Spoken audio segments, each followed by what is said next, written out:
is all screwed up and cut my hair back off.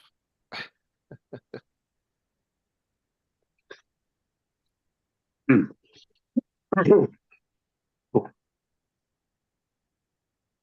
Where's the link to the show? Why can't I find it? I was gonna share it up. All right.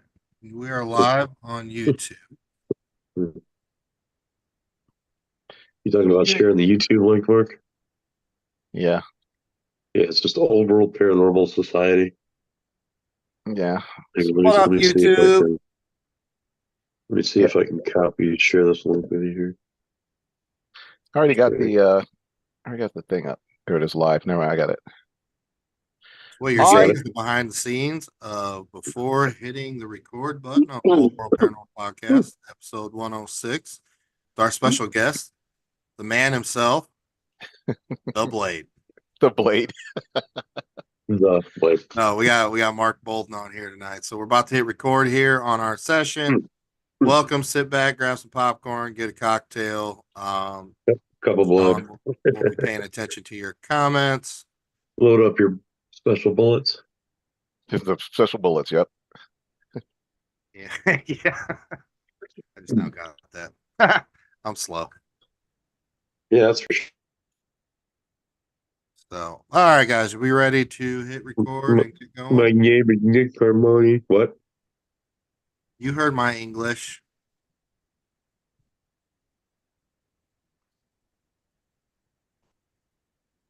You ready, Mark? I'm ready whenever you are. All right, Sean will do his little 2-second intro and then go.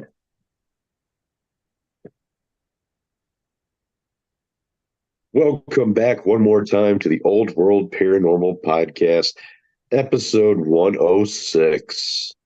106. Moving right along. We are on our way up to 200. We'll be there before we know it. um, we had some episodes that were uploaded here recently. I don't know, something happened on my end here. They never got uploaded until the other day, but now they are all up. So you can go back and listen to 103, 104, and 105. All very interesting, and that should take up about, I don't know, five hours of your drive time. Right. Uh, unless you're traveling a long distance, definitely something to listen to. Um, Today we have a three-peat. I think this is our first three-peat, I believe. A returning guest for the third time because we like him so, or maybe he likes us so much. I don't. Well, That's what it nobody is. really likes Nick. Uh, but the man that we affectionately refer to as Blade. So we'll call this Blade 3 today. We have with us once again Mr. Mark Bolden. Mark is a tech professional, paranormal investigator, sci-fi nerd, paranormal nerd, also a podcaster, The Dark Doorway. We'll make sure we put a link below so you guys can click that and go listen to him as well. Uh, Next to Nick and I, he claims to be Yo Mama's favorite personality. I Pretty don't much. really know about that. I think Nick and I have slowly become. I mean, we've got fans, and South Korea, Poland. We got the Polacks definitely following us. We're huge in Sweden and we're big in Canada. We love our neighbors to the north. So, Sean, What? this is the third time he's been on, I and he's a know. I said podcaster. that 3 times. He's a podcaster too. You Yeah. ever wonder why we haven't been on his podcast? I don't think we've Uh, ever been invited. I you That know goes I back to the I don't know if we like him so much or he likes us. I think we just solved that whole We question. did. We solved actually that right Yeah. there. actually Whoa, Raggy. I would really love to have you guys on. I know you guys are always doing stuff, so I would actually 100% love to have you guys on because Yeah, then the that means inbox is always open 24 hours a day. Just saying. all right. So then we're gonna do this because the things I like to do is talk about investigations. So if you guys can come on, I would love you to talk about places that you've investigated. It wouldn't be so much talking about a specific topic, but some of the experiences that you've had and so forth. What you thought was legit or creepy or unexplained. That's what I'd really love to talk about. We could probably do that. I think we have a little bit of knowledge in that. What do you think, Nick? A little I've bit. never been on an investigation, so I'm out. Yeah. You know what? I think we got to do because I would really love to talk to you guys about Gettysburg because the stuff that you posted on Gettysburg that was intense. Oh yeah, That was that definitely good was stuff. that was amazing, to be honest. So I would love to talk about that stuff. Round two will be coming up here this summer. That's right. July, right Can around I the corner. can I come out with you guys? I mean, I'll be in the same state, so Well, I would hope so. I mean, if you really don't show up to us in Gettysburg, and I'm then and we I'm there. truly know this fucker don't like us, Sean. I think there should be a stipulation though to him coming to Gettysburg to visit us, especially at the convention. He must be dressed like Blade, Blake Blade. Oh my god! full costume, fangs, katana, and do the hair exactly the same. Got I it. think that's going to be I'll the have to cut it all stipulation. off. I have to cut it all I, off. I would probably piss myself if I saw him walking in like that. I swear to Oh God. yeah, that'd be fantastic. We could go home. We could just wrap it up at that point. Yeah, that would be done. That would be the highlight of the week for sure. Well, anyway, all Blade jokes aside, thanks for joining us again, Mark. We appreciate you. We like you a lot, and we always find awesome things to talk about. So I'm pretty sure we'll be able to do that again today. Oh yeah. Well, there's always a lot of odd things going on in the world to talk about. So yeah. Well, I know Nick's got a couple things he wants to talk about. So Alrighty Yeah, then. absolutely. So, ever since we first, started chit chatting, we had on the podcast, we've got a little messenger thread between the three of us. We're always sharing some goofy shit, especially AI stuff, the creepy stuff that Mark makes. if I only people question could have his an insight into that chat. Whew. I question his sanity sometimes. What's going on in that head of his when I when question I question my sanity. but we rant about different topics in the thread, and a couple in the past probably month or so, um I had shared a TikTok clip about flat earth theories, Hmm. and you instantly, because yeah, Mark, we love you, but you're a nerd. You just dive into shit. Like, so much stuff. Like, you don't even need to know this stuff, but you just know it. So he starts rambling on. He sends like a 4-page book on how the earth is not flat. And I read it, and all my reply was, the earth is flat.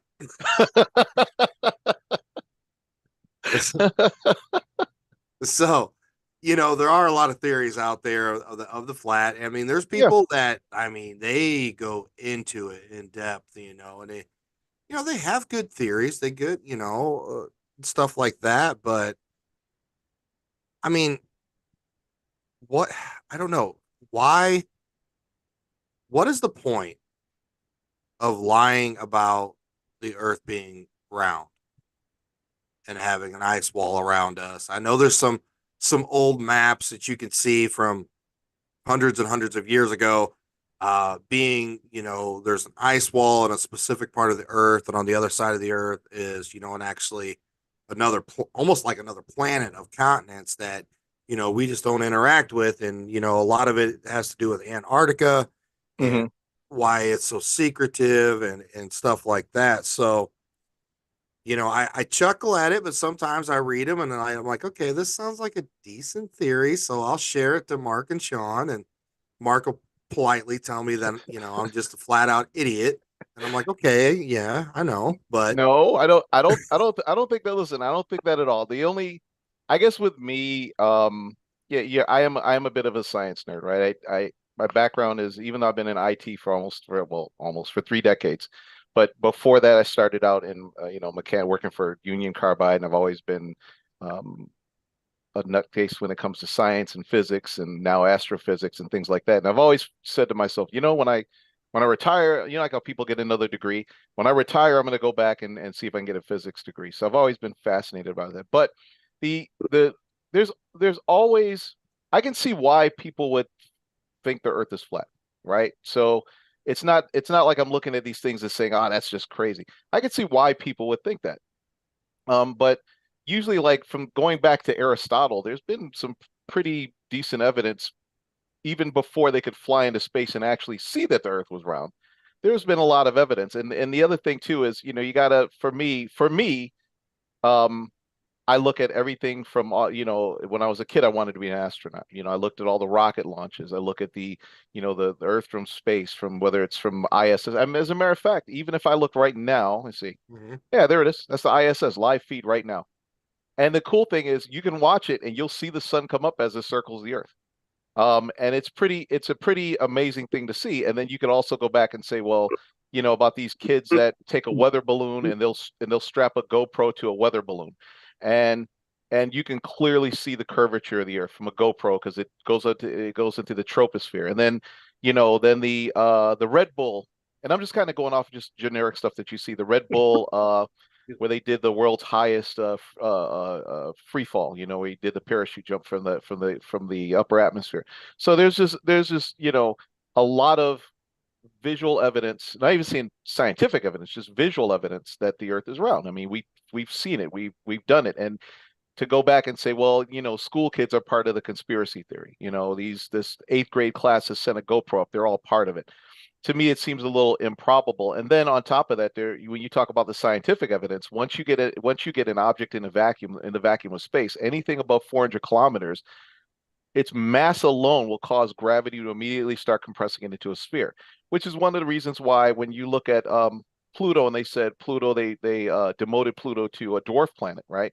So they demoted it because for an object to be deemed a planet, it has to clear all the objects out of its path. And and Pluto has not done that. There are other dwarf planets that are almost the same size as Pluto sitting in the outer solar system. So you have that, and they're all round. I mean, there's no escaping it. I mean, it's just physics. It's not like, they have to adhere to the laws of physics, but the Earth is special.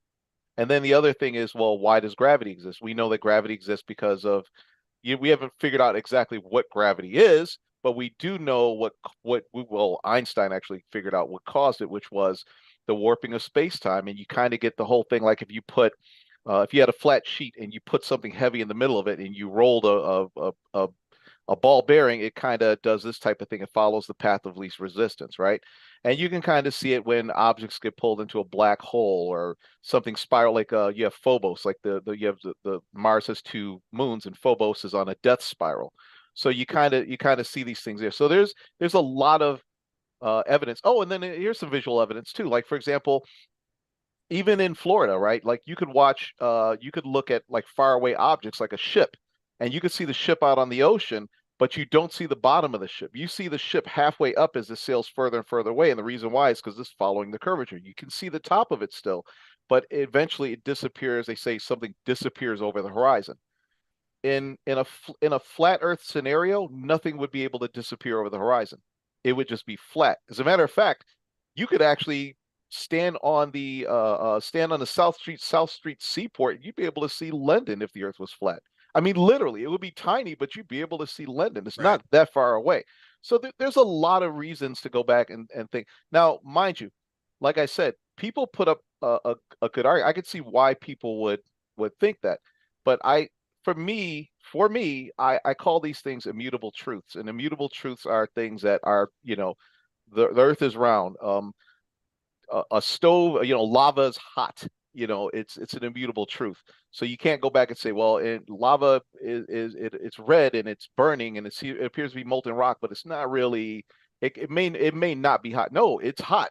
No matter what you do, if you put other objects on top of it, it will melt into it if the melting point is lower than that of the lava. If you Correct. lay down on lava, you're going to burn to death, and you're going to become part of the lava ultimately. You're going to be cremated, not instantly, but you're going to be cremated. So to me, they're considered to be immutable truths. Now, going back to like some of the stuff that you shared, I could 100% see why someone could look at that stuff and be like, start second guessing start second guessing their reality.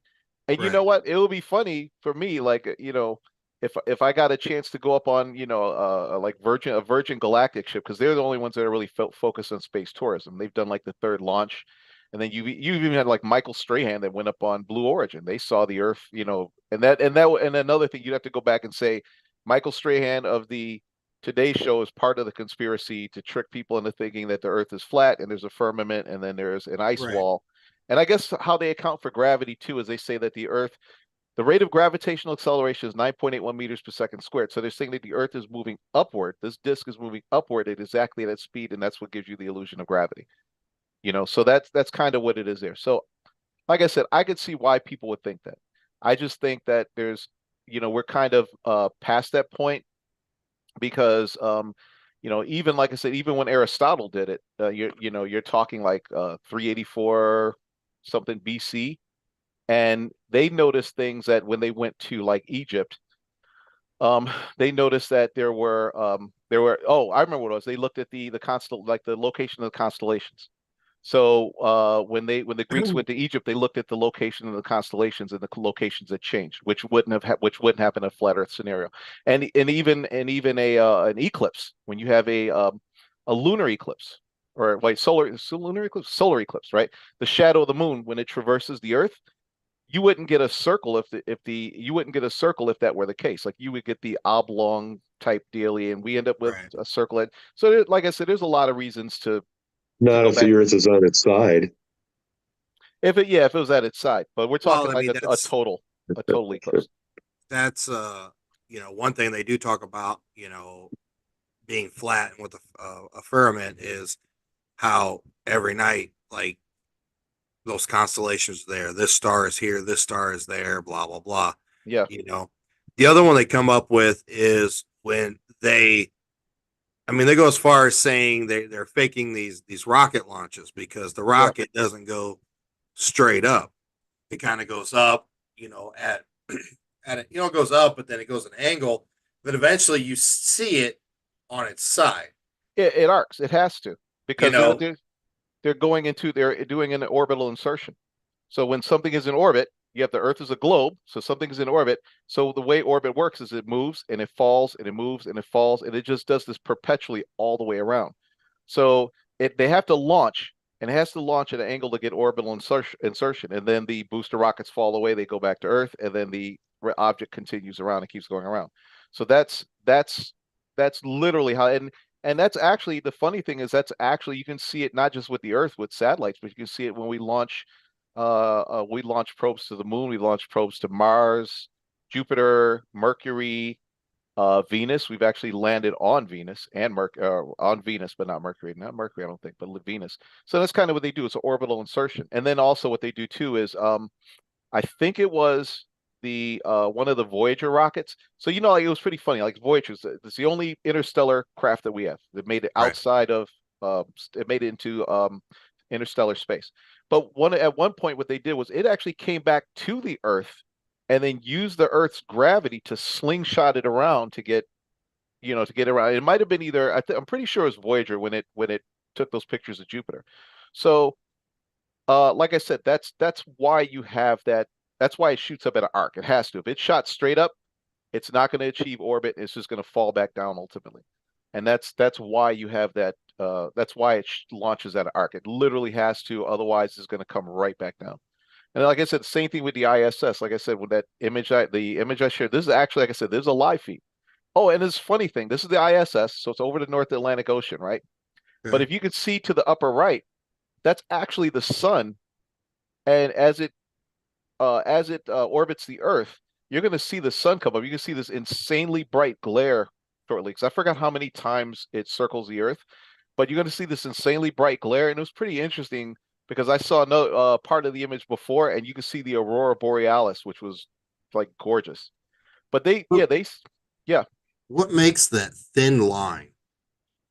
that is the atmosphere, and that's gravity hugging the atmosphere to the Earth. That's literally the atmosphere that's there. The thin line that you see at the top, that should be the troposphere. And you have different densities of the atmosphere, and you basically have light shining through the atmosphere that gives that effect.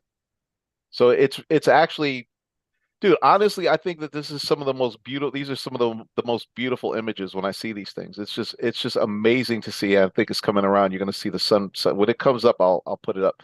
But these are like some of the most beautiful images I've ever seen.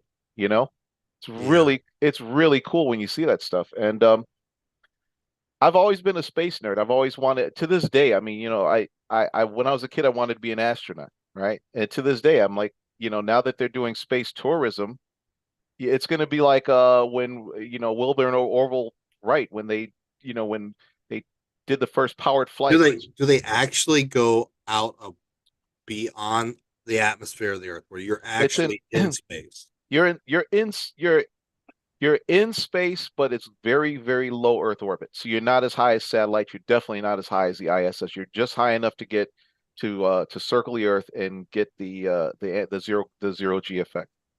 So, and you know what's cool about that is if you think about that with space tourism. Oh, look at here it comes. Now you can see the aurora borealis. Let's throw it up one more time. Yeah. Yeah. So what's cool about that? Yeah, over the North Atlantic Ocean is it's gorgeous. But what's cool about that is the you're going to get a point. I think the prices are still like super high to fly, but you're going to get a point like the first air flights were super expensive. I think the very Right. first commercial flight was actually when I lived in Florida. There's a it's called it's called Whittier. I think it's called Whittier Field or something but the actual very first commercial flight was there. It flew over Tampa Bay. And you're going to get a time when it's going to be cheap when it's going to be cheap enough for Nick and to jump on a Virgin Galactic ship. It's going to have to be cheap. And but think about it. Think Like about how amazing Southwest that. Airlines cheap. Yeah, but think how amazing it would be, right? You could get on it. You could get on a flight, and you can go to space and enjoy zero G or whatever, and then and it's just like it's a life's experience. You say, oh, I actually did it. Like, how long are they actually up there? Just minutes. I think they're only up there probably about 15, 20 minutes, and they do a return flight. And this is also going to be I think you're going to see in our lifetime, we're going to see the rise of space tourism because right now there's nowhere for them to go. Right. However, I remember folks like Bob Bigelow, Robert Bigelow from the owned Bigelow Aerospace and of course the Skinwalker Ranch fame Skinwalker because Ranch. one of the things that Bigelow Aerospace builds is they build these inflatable habitats. And if you look at a space habitat, really it's just a pressurized container. It doesn't have to be made out of aluminum and steel and all that. So these pressurized habitats, all they have to protect you from is radiation and micrometeorites, and then they're pressurized. They tested it on the ISS, but I know that there's been hotel chains that have been looking into this because they're saying, well, you know what? If people have a way to get there, we can put up a couple of habitats in orbit and we can charge big bucks. You can fly up there, you can hang out in space for the weekend and fly back. So you're saying the Hilton company is going to have a hotel in outer space for us, huh? Yeah, as a matter of fact, I think they were one of the first ones I heard that was kind of like looking into it. I think that'll be if you have a place to go and a way to get there, somebody's going to pay for it. Mark, we got our first question here from our YouTube channel. Our good friends over at L&M Paranormal. Apparently, their 12-year-old is nerding out right now. He's loving this conversation. um, but they want to know how far away do you think space travel is? How many years? So I'm going to guess probably, I mean, space travel, getting to another planet. So we were talking Mars space travel. That's only a few years away, right? Yeah, if you look at right now, getting ready to do flight test number 3 of the SpaceX Starship, that big monster. And that's always hilarious because when we talk about, what NASA's doing. So NASA's got the I forgot what that Bell Aerospace or is it, but it's the Boeing one, right? So, Mhm. they got the, it's basically a big capsule still, right? So they're still on the capsule concept, the triangular or the conical capsule thing. And you can put like, 4 to 6 people in this capsule, you launch it in there. And I think at its closest pass to Earth, it would be about an 8-month trip, if I recall, to Mars. So it's not something you're going to do in a capsule, right? Now, then you look at what SpaceX has, and it's funny, I think at the time, NASA's like, oh, we're going to the moon, and by 2050 we're going to have a moon base, and by 2060 we're going to have a Mars base, and you got people like Musk is like, yeah, I'm going to have that by like 2025. And then here they are, they're making these giant leaps and strides. So they get this giant spaceship. This ship is capable of carrying about 100 people or 150 tons of whatever, right?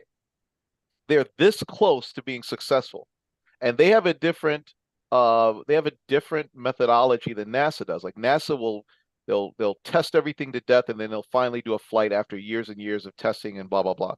SpaceX just sends stuff up.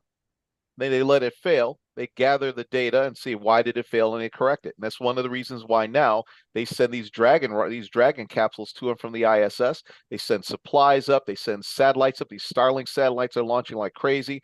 And when you get to the moon, when you look at how far away are we from actually doing this stuff, we're probably only a couple of years away now.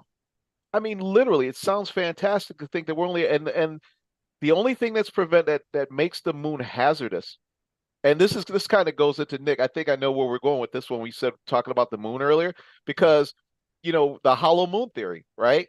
Is that one of the things that we're going to talk about, or the moon being Well, I mean, just the moon in general. I know we talked about the actual moon landing, oh yeah, fake or not fake, Well, going that in. was actually a question that just popped up here in the chat. Is we're all geeking out in our household, but it started the debate of whether or not we actually landed on the moon. So I think we'll have to broach that subject here too tonight. yeah. I think we went. I think we went, but I don't think the timelines line up. Like I don't. I think that we probably didn't go all the times that we said we did. I mean, there's clear evidence that something went up there. I mean, we have laser targets on the moon now. Then that's how we measure the distance between the moon to the Earth now. We shoot a laser, we measure the distance, and also I don't remember if it was the Japanese satellite that went up there, but it was one of the surveyors, and you could actually see the tracks on the moon from the little moon car thing.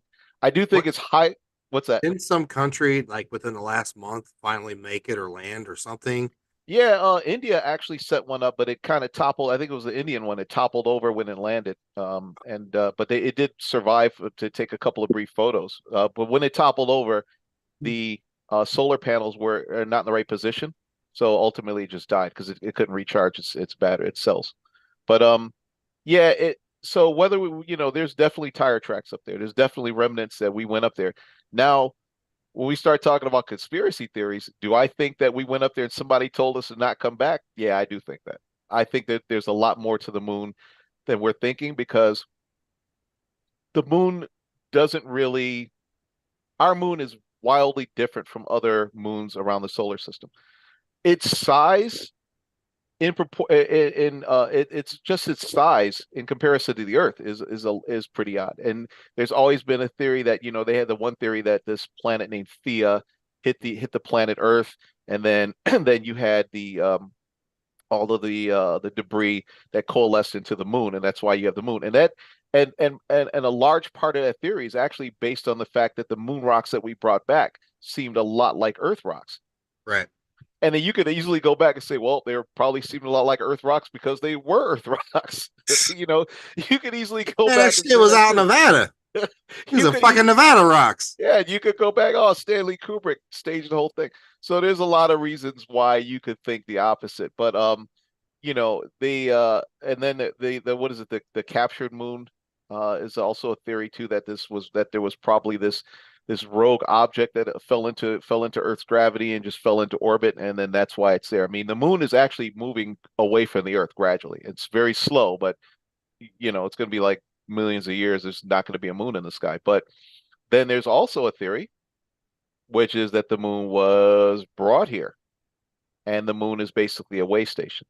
And you remember when they did fly to one of the moon landings, I forgot which one it was, when the control module crashed back into the moon, they said it rang. They said it rang like a bell. Now there's no sound in space because there's a vacuum, but they picked up the vibration. So had there been, had there been an atmosphere, had space had air for sound waves to travel, it would have rang like a bell. So you And believe that we've actually set foot on the moon then like at I some said, point? I do, but I think that there's a lot of shadiness to all of that, to all of the moon landing stories. Like for example, like we went up there with this old tech, but why is it so difficult to go Why back? was it destroyed? What? Why would they lose it? When you interview NASA people, they're like, well, we don't have that technology. We got rid of all that. Yeah, it doesn't make sense. It don't make it don't make It, sense at all. you know what it seems to me? It seems like they're stalling, is what it seems like. I mean, honestly, look, we've landed stuff on Mars. the moon is what, 250,000 miles away, something like a quarter of a million, and we've landed stuff on Mars, but for some reason we haven't gone back to the moon. Some people say the Mars shit's bullshit. We're I, not. Yeah, there's well, some of the things behind that is like, for example, the photos seem to be false color because like if you look at the Martian landscape, it doesn't look all red. And they tried at one point they said, well, it's very ferrous. There's a lot of iron, a lot of rust. But then again, when you look at the color corrected images, like Photoshop will color correct images. You could take the actual images and color correct them, and you can see what Mars looks like. It has this hazy, grayish, bluish sky type thing, and that's a little bit more accurate. But I'm 100% confident. If you asked me to bet my next paycheck whether we went to Mars, I'm 100% confident. I would say, yeah, I would bet it, no problem. But like I said, there's a lot. Like when you look at all the disclosure stuff that comes out, you know, a lot of the disclosure, and these aren't, some, Joe Schmuck. Just there's, you got some credible government people coming forward. They say, oh yeah, we have a Mars base, we have a moon base already. And they talk about that we have Stargate technology. One, and some folks actually talked about that they just walked through a Stargate and they were in an underground base on Mars. The remote viewing program. I mean, they actually talked about Mars bases. They said that they were given. I don't remember who the. I'm trying to remember who it wasn't. Colonel. No, it wasn't him. It'll come to me. But he said that they gave him remote when he was young. They gave him coordinates to remote view, and he said that he looked when he remote viewed the coordinates. He saw an underground. He was in an underground base on Mars, and he saw tall alien grays. And they turned and looked at him and saw him and recognized his and acknowledged his presence. And he was immediately pulled out of that remote viewing session. So, Interesting.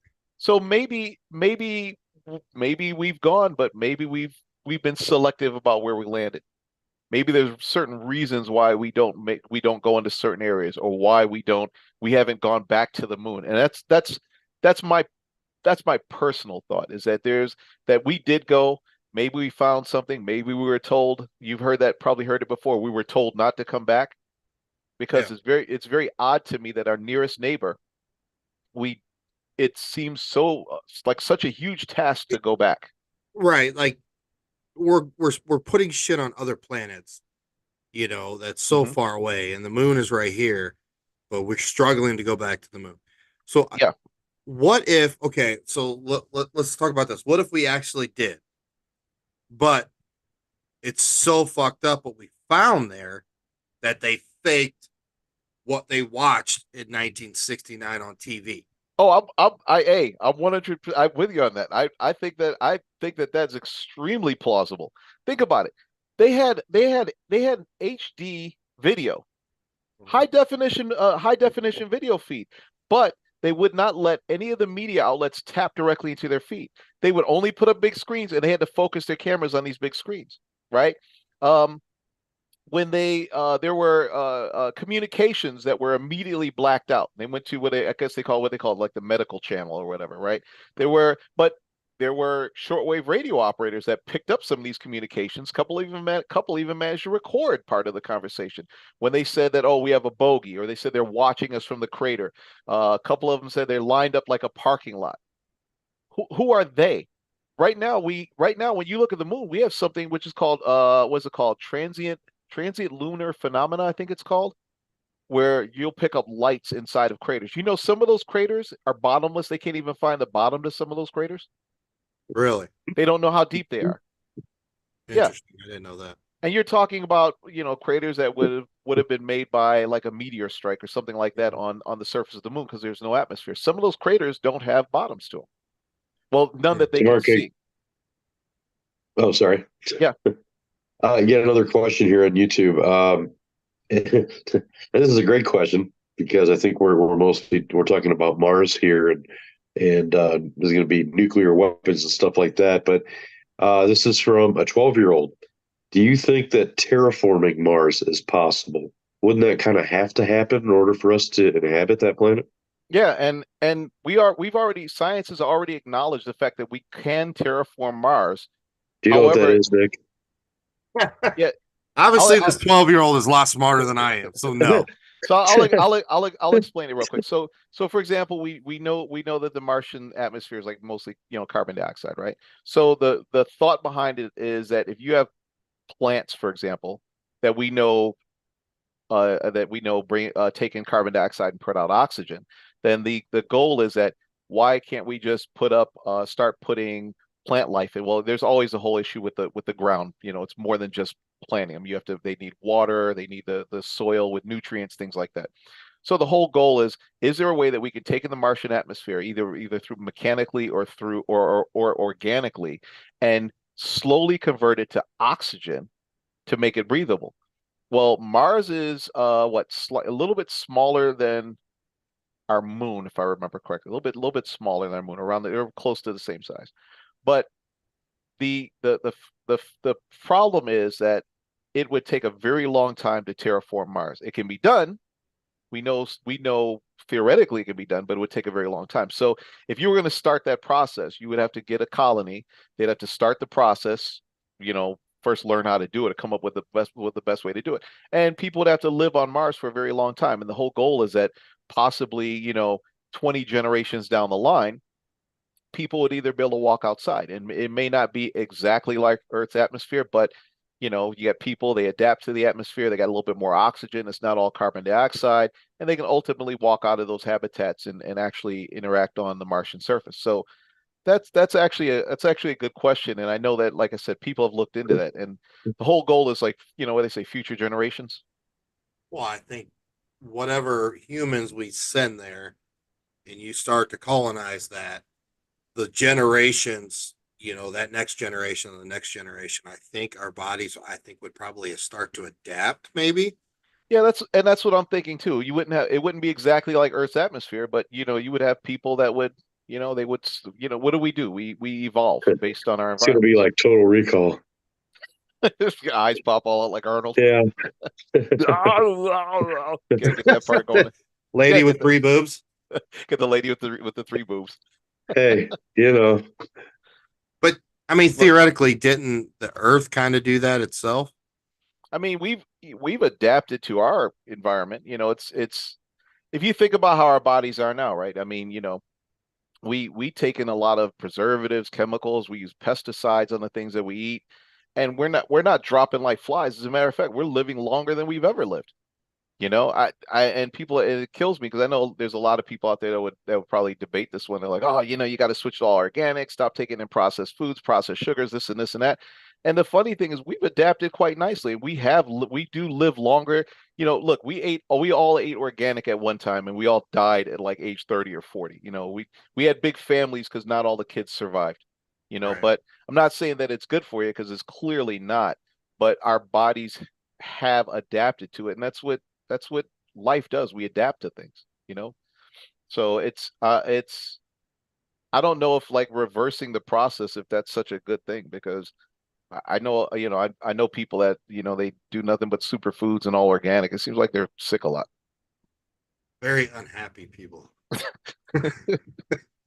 So, tying in the flat Earth theory Yeah. to this whole moon conspiracy, one of the other things is us living in a hologram or a firmament or whatever you call it. Um, how you can see during the day, you can Hmm. see the moon, Yeah.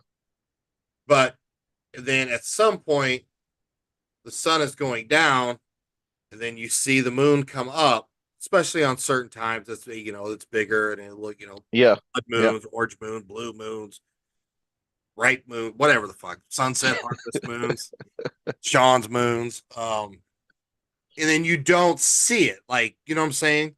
Yeah. So explain why, like, if it's 2 o'clock in the afternoon here, that we see the whole moon in a distance in the sky while the sun I is. mean, that, believe it or not, it's actually easily explained away. It's just got to do with the fact that we're all in motion. The entire solar system is in motion. The moon is constantly orbiting the Earth. The Earth is constantly orbiting the sun, and not everything is in the exact same position. The moon is in, what do they call it? It's was it I want to say not geostationary, geosynchronized or whatever, geosynchronous orbit, right? It's orbit. So that's why we always see one side of the moon all the time. And it's because the moon is rotating, but the Earth's rotating, and it's also going around the Earth at just the right at just the right speed, and that goes to another thing that's kind of suspect when we talk about what is the real purpose of the moon, that Mhm. it's at exactly just the right rotational speed in orbit around the Earth that the dark side of the moon is, or not the dark side, it's never dark because it's facing the sun at some point, but that side of the Earth, the far side of the moon, is always facing away from the Earth. Right. And believe it or not, those are also reasons why people had different theories about what the moon actually is. They're saying it's really odd how there's one side of the moon that's always facing away from us. It almost seems engineered to do that. Right. I mean, and the side that we can't see is like a whole alien Oh, there's been basis. yeah, You know what I'm saying? when they circle the moon, like the surveyors, they've seen lights on the other side of the moon in craters. And they try to explain that away, and they say, well, maybe there's seismic activity going on within the moon still. They don't know. I mean, they don't know. I mean, they're very forthcoming. Like, oh, we don't know. Maybe there's seismic activity. Maybe there's some type of luminescent. Maybe it holds some type of luminescent properties. Maybe there's some materials in there that we haven't yet identified. But you also have that, and you also had, for example, when they did the moon missions, and usually one astronaut stayed back in the lunar orbiter waiting for them to return from the lunar surface. As they went around to the dark side of the moon, they claimed that they heard singing, and it wasn't really truly singing, but it was just these weird tones that they heard, and usually it was caused by solar radiation, the solar winds interacting with electronics and so forth. So they heard these weird sounds, but they did say it was very creepy. I find it totally fascinating that something that's in absentia of the sun on the dark side of the moon is actually generating light somehow.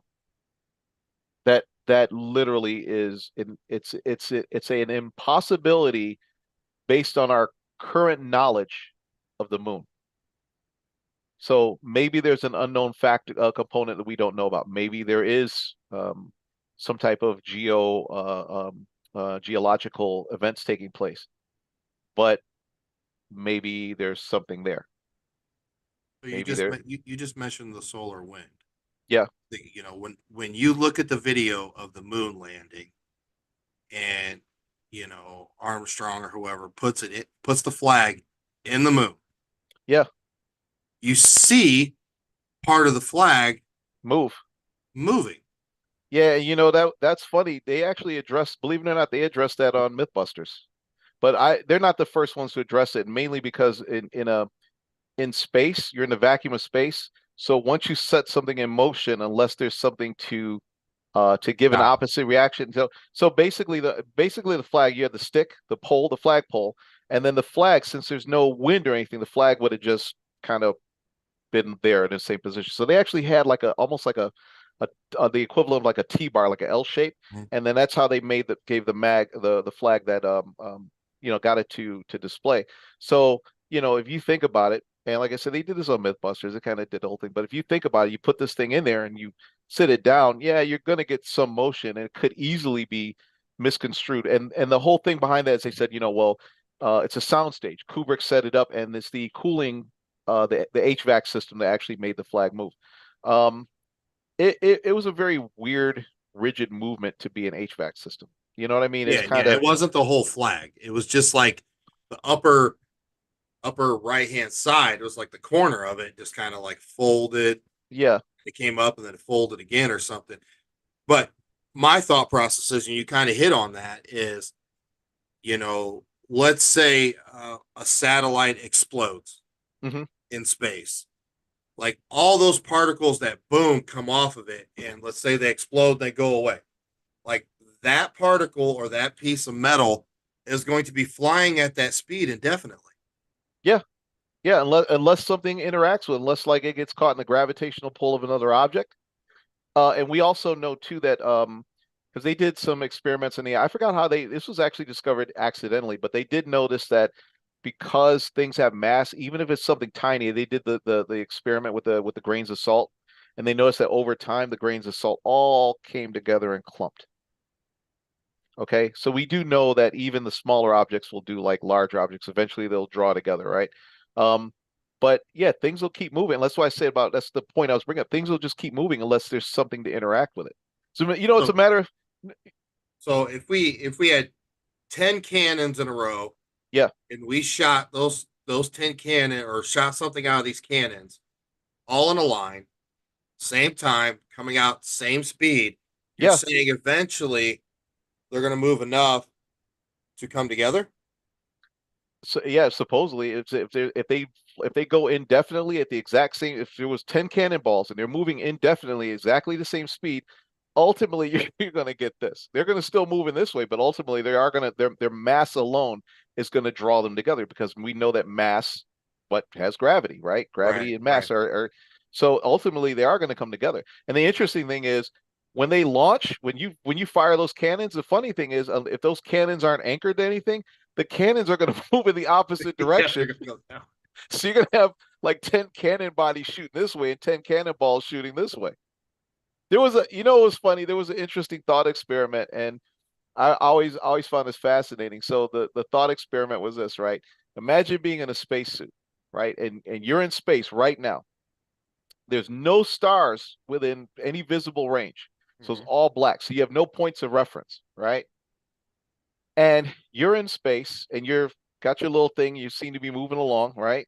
But you're firing your maneuvering jets, but there's no stars.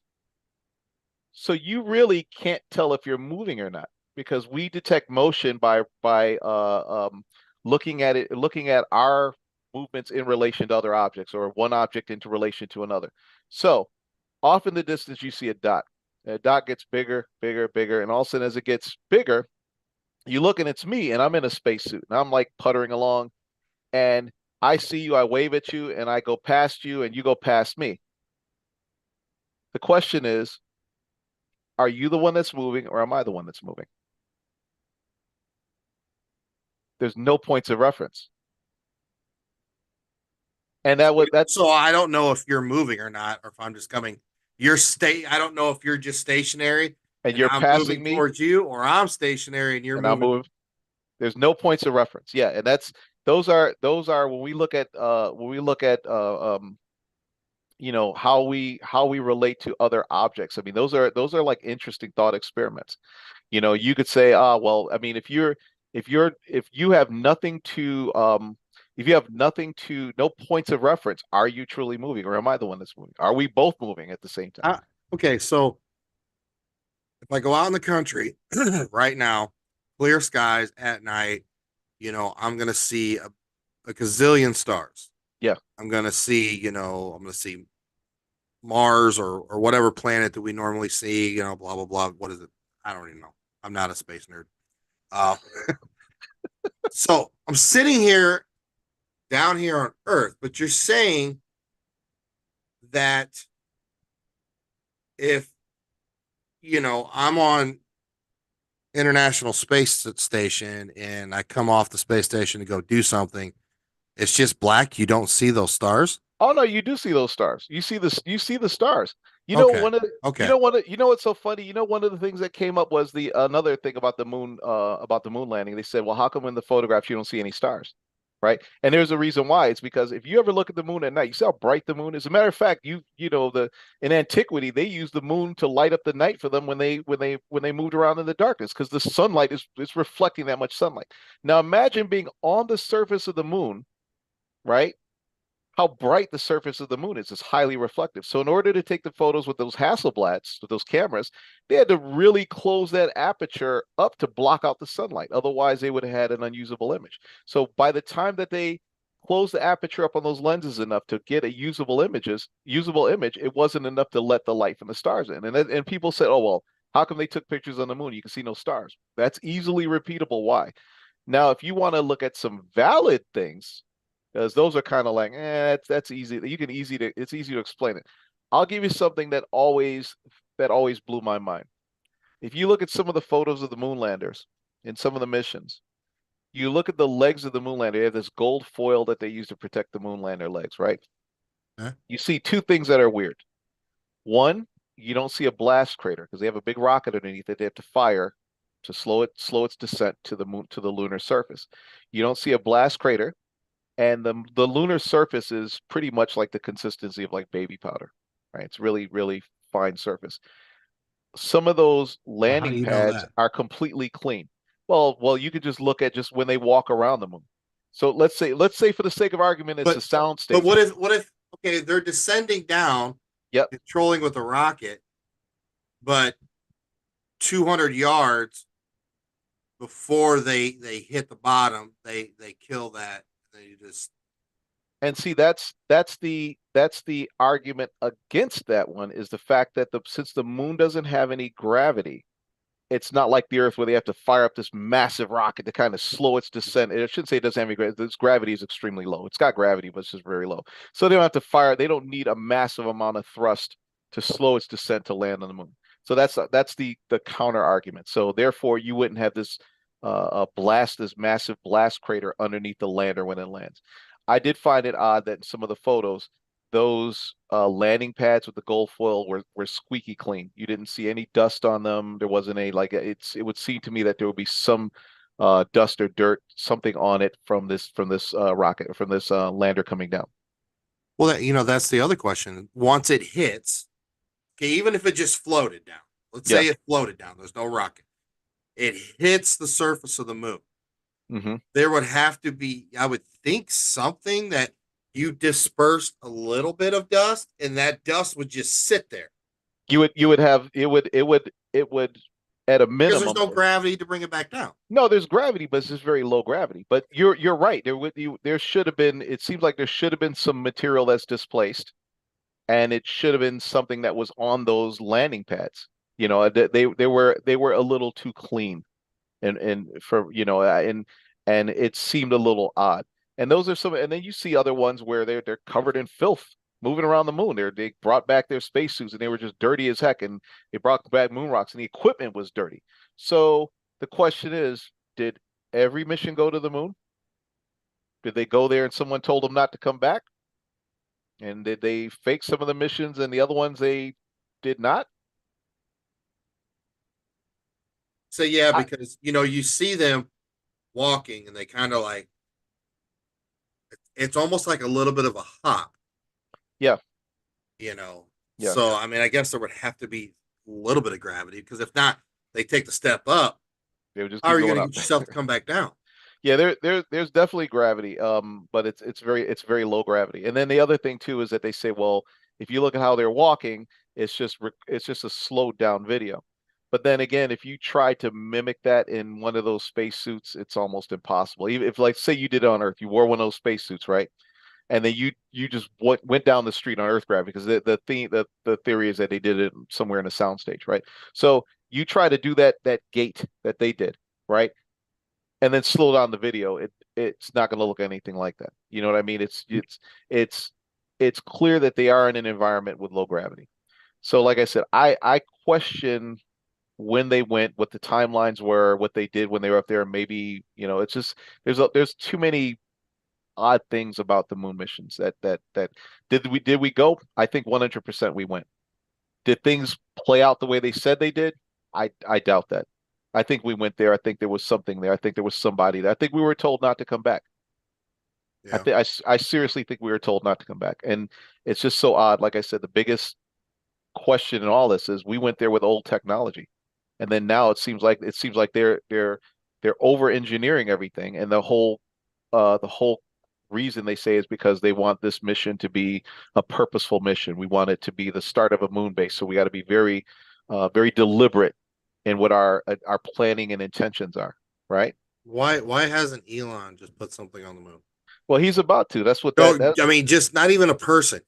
Put that fucking rocket on there with one of our high tech cameras on right now and let it run and feed it back to Earth. Why is that not happen? he actually has a purpose with that with the starship. And you know what it is? It's sort of like they said before when they when they killed off the space shuttle program because they said we're going to leave this up to private industry. So the moon actually is a profit center. Moon actually has helium-3.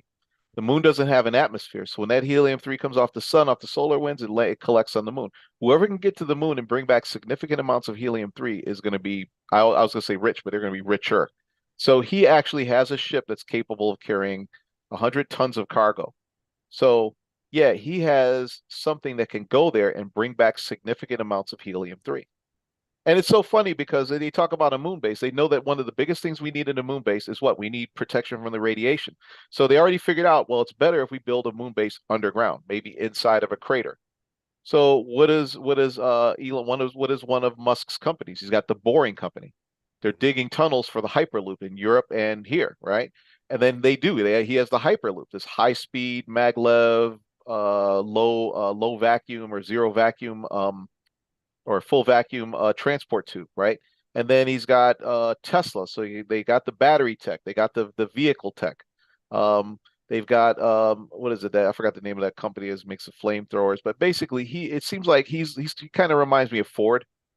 You know, back in the day they wanted their own rubber plantation so they can make their own tires and everything. Seems like he's got all of the resources or is trying to build all of the resources that he needs to go to the moon and build a base and not have to go to any third party company. So that's kind of interesting too. Yeah, I mean, to me, that would put the end of the debate. You know, the Yeah. other thing is, so if you get a telescope right now, I mean, I don't know. Again, I don't often go into the space stuff. If we got a good telescope, could we still see the flag on the moon? No, there's believe it or not, that's it's actually far enough away to where a good telescope you're not going to see the moon landing site. And I got one of those expensive telescopes too. You can't see Why? you're not going to see the moon landing site.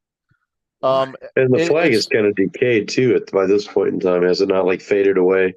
no, I mean, well, you might have maybe some solar damage from that's about it if it faded a Yeah. little bit, but yeah, you're not going to get any type of other because it's in a vacuum. There's nothing really to interact with it to make the equipment go away. I mean, that stuff's going to last for millions of years if nobody was there.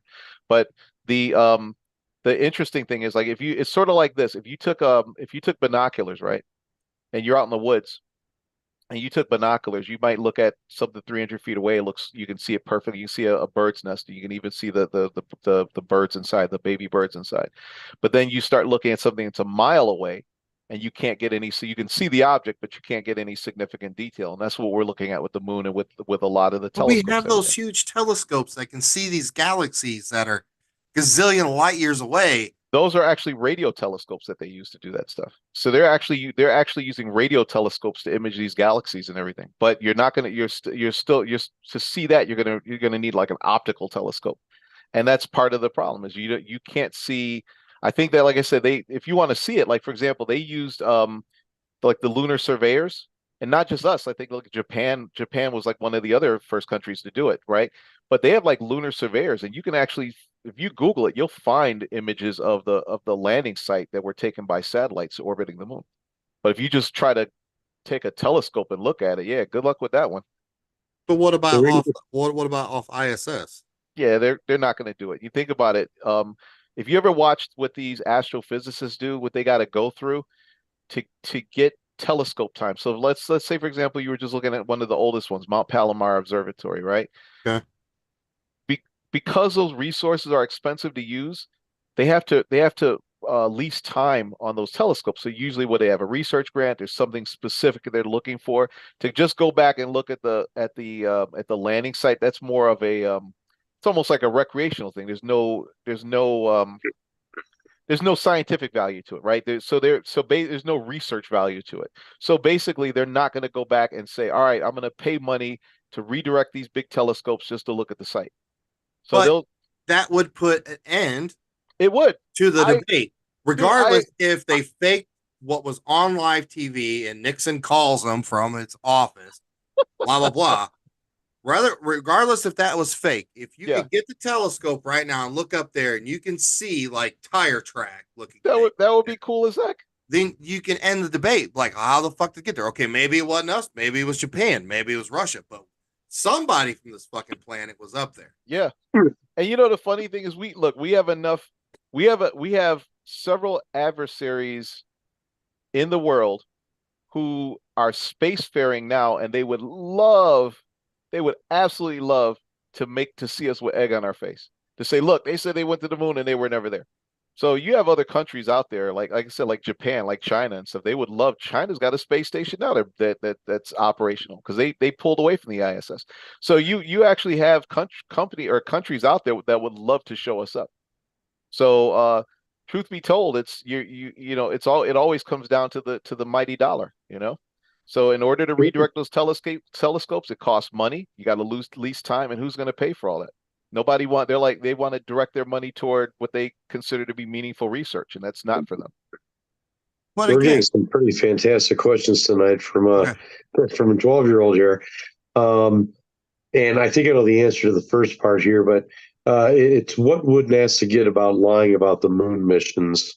Obviously, the very first one where we landed on the moon, that would be to say, hey, we won the space race. But Hmm. what would be the point of them lying about the rest of them?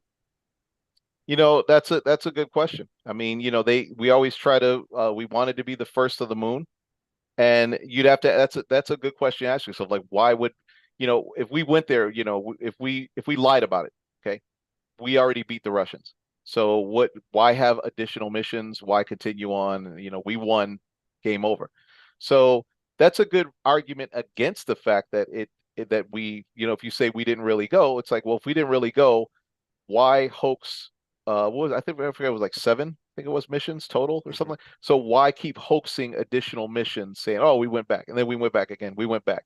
What's the point there? There's a lot of resources. And it's funny because what was it? A friend of mine he said another thing. He said, you know how difficult it is to get that many people to shut up and keep their mouth shut about a secret. And like the logistics behind hoaxing something like that and getting everybody to keep their mouth shut about something like that, somebody's going to spill their guts. It's almost impossible.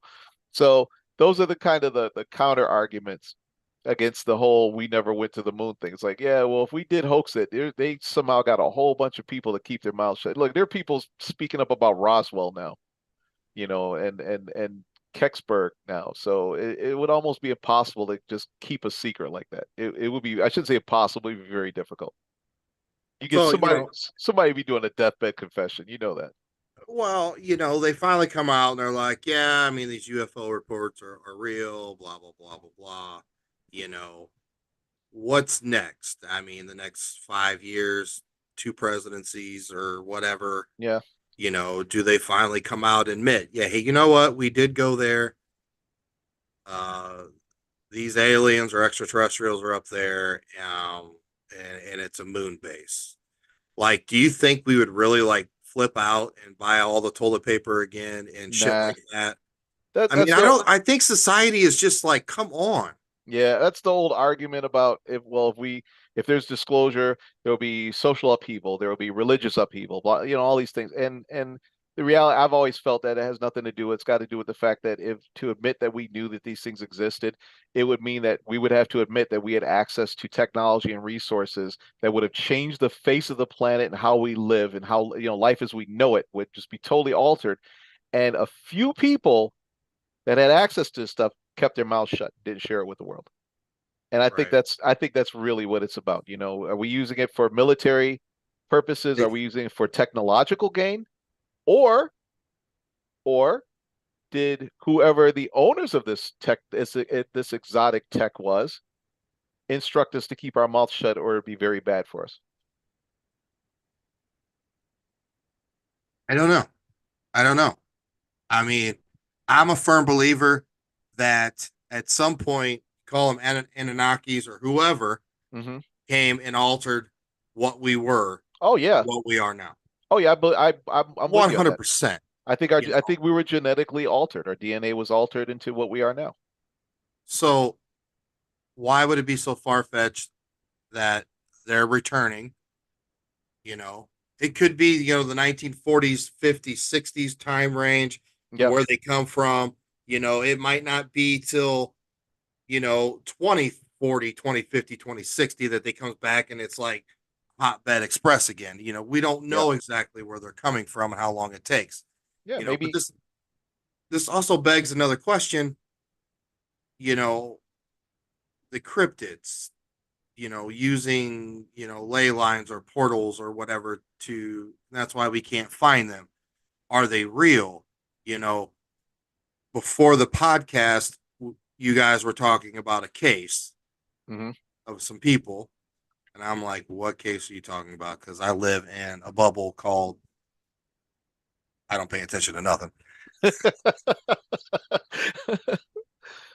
So you have a case of these people that went, I guess, camping Hmm. in blizzard conditions, Hmm. which I guess I don't know. To me, look, people, you had it coming, anyways. But these people come up missing, You had it correct? coming. Um, Yeah. they find shit. They find them naked. They find claw marks inside of tents that protrude outwards. Uh, People's tongues ripped out, from what Sean was telling me, and they're blaming it on an avalanche. Yeah, that was the Dyatlov Pass incident. It was in 19 was it 19? I want to see what it was. I think for some reason I'm thinking 1956, but I know it wasn't. 1959. Yeah. So they were in the Ural Mountains, and there was 9 hikers, right? And they were in the Ural Mountains, and they were college students, if I recall. But the thing that happened, what's that, John? I see. Yeah, they were Yeah, college kids, all of them. yeah, and they were experienced hikers. It wasn't like they were novices. And you think in that area, I mean, they're used to those harsh conditions. Those are areas like we would never go into. But Right. and what happened was they went into the Ural Mountains, and at some point they went missing. But the thing that was crazy about it was when, obviously because of weather and everything else, it was a while before the Soviet military, the authorities went in and investigated the area. And at first, the first time they found a few of the bodies, and it appeared that they like froze to death, right? But the thing that was weird about it was that they found the tents, and the tents were cut from the inside to get out. And you have to ask yourself, why did they cut the tent? Why didn't they just go out the opening to the tent? And they clearly left in a panic because they weren't clothed. They were just wearing like their night clothes. Like some of them were just naked with their shorts and stuff like that on. And so, obviously the theory was like they heard an avalanche, and they freaked out, and they cut their tents and broke and run. But you hear an avalanche, why would you just not go out the door? Why would you take the time to cut an opening? It's one thing. Also, if it's an avalanche, then how come the tents weren't completely buried? Um, but when they found them, they found some of them frozen to death. They saw where there was evidence where they tried to start. One of them tried to start a fire, but when they found the rest of them, because the part that was really crazy was there was a like a frozen creek or something like that, and that's where they found the rest of them. Um, Two of them were like missing their eyes. Another one had like their tongue ripped out. There was evidence of extreme trauma done to those bodies. And then of course there were trace amounts of radiation and so forth. So you say to yourself, all right, if it's an avalanche, why are their eyes missing? Why is the tongue ripped out? I could see them getting beat up in an avalanche, and their bodies going through trauma like getting hit by a truck, but it doesn't account for the other injuries, right? Um, and there was a whole lot of weird things about it. And one of the interesting thing was they found images on the camera, and one of the images, and you guys can like Google it or whatever. But one of the last images they found, which was really weird, was you saw this silhouette of something in the deep snow, and it's like leaning out of a tree and just kind of like looking at them. And Can you pull that picture up, Mark? yeah, let me see. And the thing was that they thought it was a Yeti, right? Um, Yeah. and it was just a really creepy photo. Yeah, here it is. I'm gonna pull it up now. It was just a really, really creepy photo, and it's like wow, this is insane that they even saw this. Here it is right here. So if you can What year see, is this? this happened in 1959. It's still one of the better pictures you've seen of like a Bigfoot thing. Yeah, I mean, so the and it's really an unnerving image when you look at it. And the thing is, they're saying, oh well, that was probably a member of the Mansi tribe looking at it. But look at the proportions of the body. I mean, that really does not look like a modern human. And when I Right. think you're zoomed in a little far. what's that? I think you're zoomed in a little far in that picture there Let me see if we can zoom out a little bit more for you. because you're showing the tree there. Yeah, let me see if I can get a little bit. Okay, there we go. There you go. Okay, see if that's a little bit Mhm. better. So, that's, and if you look at this thing, it's just it's a very bizarre image. It does it. The body proportions are kind of off. It seems to have like some type of like almost like a pot belly thing going on. Its head doesn't seem to have a neck. It seems to be very um it looks very it looks very Kind of looks like Nick. I'm gonna argue this, Mark. That could be me. kind No of neck, but it really body out does of proportion. it really does have kind of a primate type of look about it, you It's know. definitely an Italian in that picture. So yeah, so that was one of the last photos they found, and that really just like adds to the whole creep factor of the entire incident. And I know that they did a documentary. I want to say in 20, I want to say it's like in 2019ish, somewhere around there, where they actually went back. They took an expedition back, researchers did, and they were like trying to recreate like what they went through, trying to figure things out. And I know that there's still a lot. You think after all of this time, there's still a lot of questions about that entire incident. Where'd the radiation come from? There was reports of lights in the sky at some point. And then, you know, it's kind of weird because when we talk about lights in the sky, right? What is one of the correlations that we notice with Bigfoot, with Sasquatch, is UFOs. There's usually a correlation between UFOs and Sasquatch.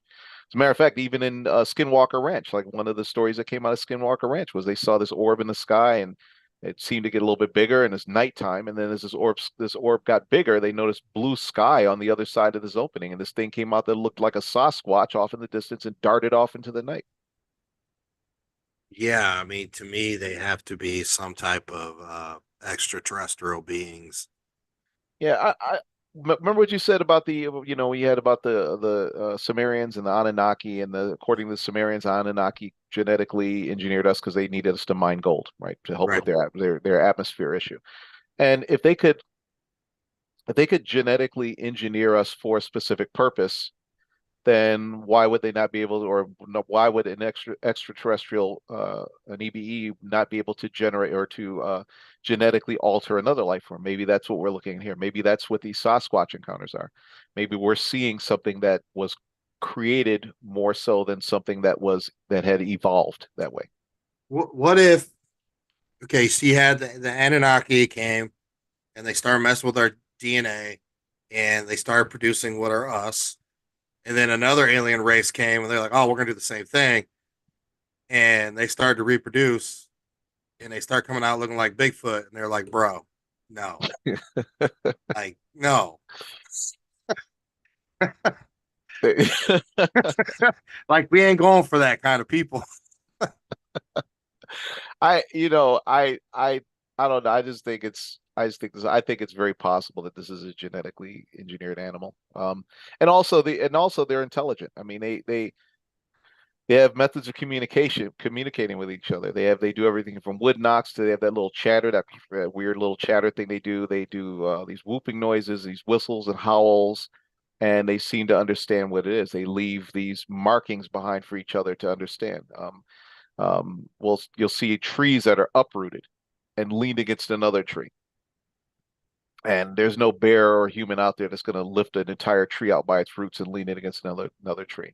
And you can't say, oh, it was a tornado or some type of wind event when there's nothing else being touched, just that one tree or two Right. trees. Um, but I think it's possible. I mean, we've also noticed that trying to remember what that it's not Hunting Bigfoot, it's that one of the Bigfoot investigative shows I used to check out. And they noticed in one case they saw something across a river and it looked almost like Predator. You have this weird visual disturbance moving along, but it's clearly something walking. And there's been hunters that have seen this disturbance, and they equate it to Predator. So maybe you're talking about something of extraterrestrial origin or of extraterrestrial intervention, and it knows how to hide from us. I mean, we're clearly um, not something that it cares to interact with. But it just doesn't make sense, Mark. I mean, we have the technology, thermal imaging, we have all this stuff.